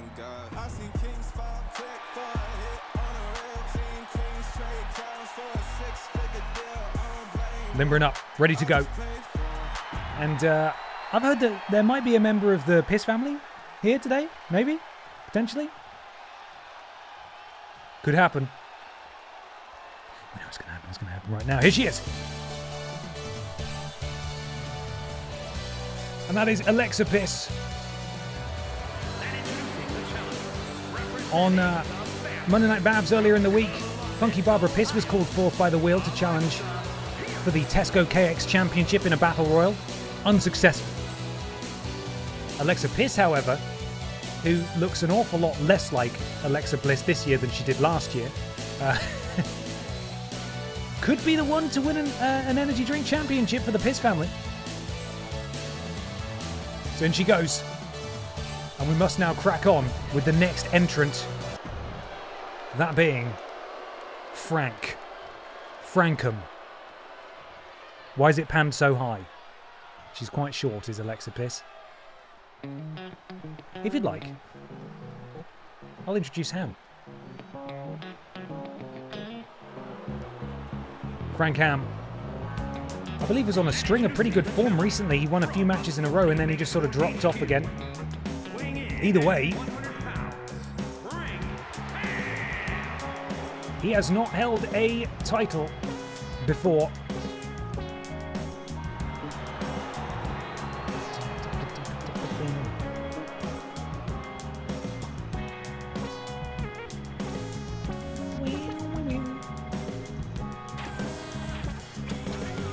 Oh, don't point at me, please. Utterly terrifying. Here he comes. Frank Ham. Oh God, get out of his bloody way. Get out of his way. We're going to skip off him now because he's scary. He's scary to look at. Speaking of people who haven't held a championship before, representing the Undisputed Era, it is Will Pisspray. I believe this is the first time the Wheel has called him for this match.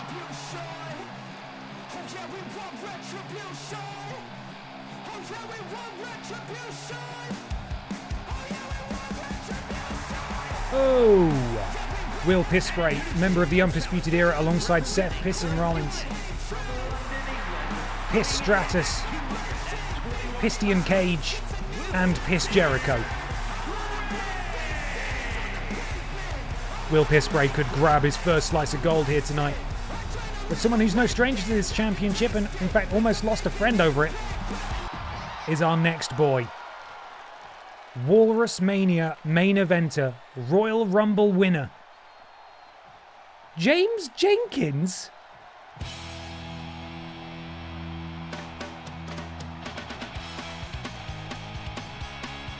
Of course, he won this championship in Season 1, defeating his friend and tag team partner Kat the Writer for it, and in fact eliminated her to win the championship. Shenanigans abound.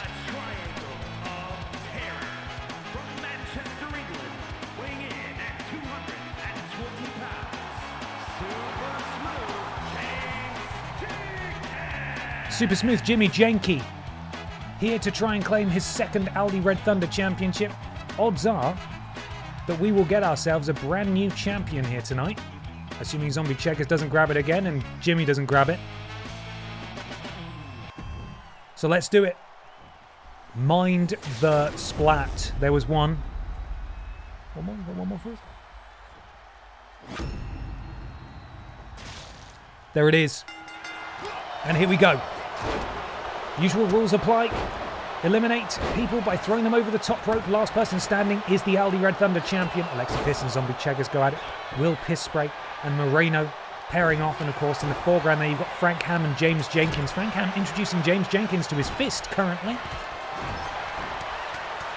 Alexa Bliss just wailing on Zombie Cheggers in the corner. And it could only be a matter of time before someone's thrown straight over that top rope. We tend to get at least one early and unexpected elimination in this one. Hello again, YV1. Did you manage to get some more sleep? Moreno and Alexa Bliss looking to... Oh, well, Alexa Bliss misses. And Moreno doesn't miss. A diving spear to Will Pisspray.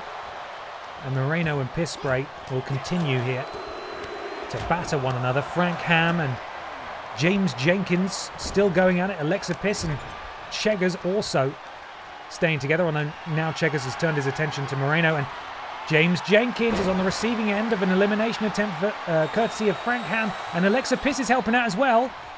And James Jenkins is hanging on. He's survived just about, and he's able to battle out. This man has won this battle royal before. He knows what it takes. He knows what needs to be done. And Frank Ham. Counter from Jenky. Oh, James just hanging on. Oh, but he's able to escape. That was very lucky from Jimmy Jenky. And I think Alexa Bliss is on the receiving end in the background, but she's able to get back in too. No eliminations thus far. James Jenkins with a big left hand finding its mark on the face of Frank Ham. And now Jenkins, what's he looking to do? Oh no, it's stolen by Alexa Bliss. Bit of a miscommunication there. And Alexa now potentially looking to get rid of James Jenkins. And Moreno, oh no, slams him down. Oh, what are those two doing up there? Absolutely insane from Moreno. The top rope avalanche arm drag. And Moreno sent into Alexa Bliss. Will Pisspray hanging on. Michinoku driver from James Jenkins in the background, and Alexa Bliss. Big slap to Jenky. And James sent face first into the floor. And the champion is back to his feet. Zombie Cheggers rising from his grave is now giving a nice massage to Alexa Bliss. We saw this happen in an earlier match from Wet Boy, I believe. Looks lovely. And Will Pisspray, what's he looking to do? We'll never know because the camera's cut. Nope, he's getting a bit confused. He's been grabbed by James Jenkins. And James gut wrench powerbomb. And Cheggers now. What is that? Who went? Oh, Frank Ham's gone. We had an absolutely terrible angle of that. Brilliant. Frank Ham has been eliminated. And Cheggers up. Michinoku driver from James Jenkins to the champion. We're down to 5. Will Pisspray. Will Pisspray win? Will win? I don't know. Will have the will to win? We'll have to see. Cheggers going after Moreno now. Will Pisspray taking it to Alexa Bliss. A single-handed chokeslam. Look at that, just spinning around. Impressive sort of tendon strength and integrity there from Cheggers. I wouldn't expect it being as decomposed as he is. Will Pisspray grabbed by Alexa Bliss from two rival Piss families, these two. Jenky. With Will up on his shoulders. Oh, look at the power of Jimmy Jenky. And Zombie Cheggers hanging on. His championship hangs in the balance. Oh, but he's still there. And Moreno looking to finish the job. There goes Cheggers. We are guaranteed a new champion here tonight. James Jenkins is the only one of the remaining 4 who has held this title before, so there is a 75% chance, as Scott Steiner would say, of there being a brand new first-time champion tonight. Oh, standing Spanish fly there from Will Pisspray. Oh, and Alexa Bliss. Oh, Will Pisspray able to escape, and look at him go. Wow. Incredible. Piss breaker, I believe is what we called that, didn't we? Oh.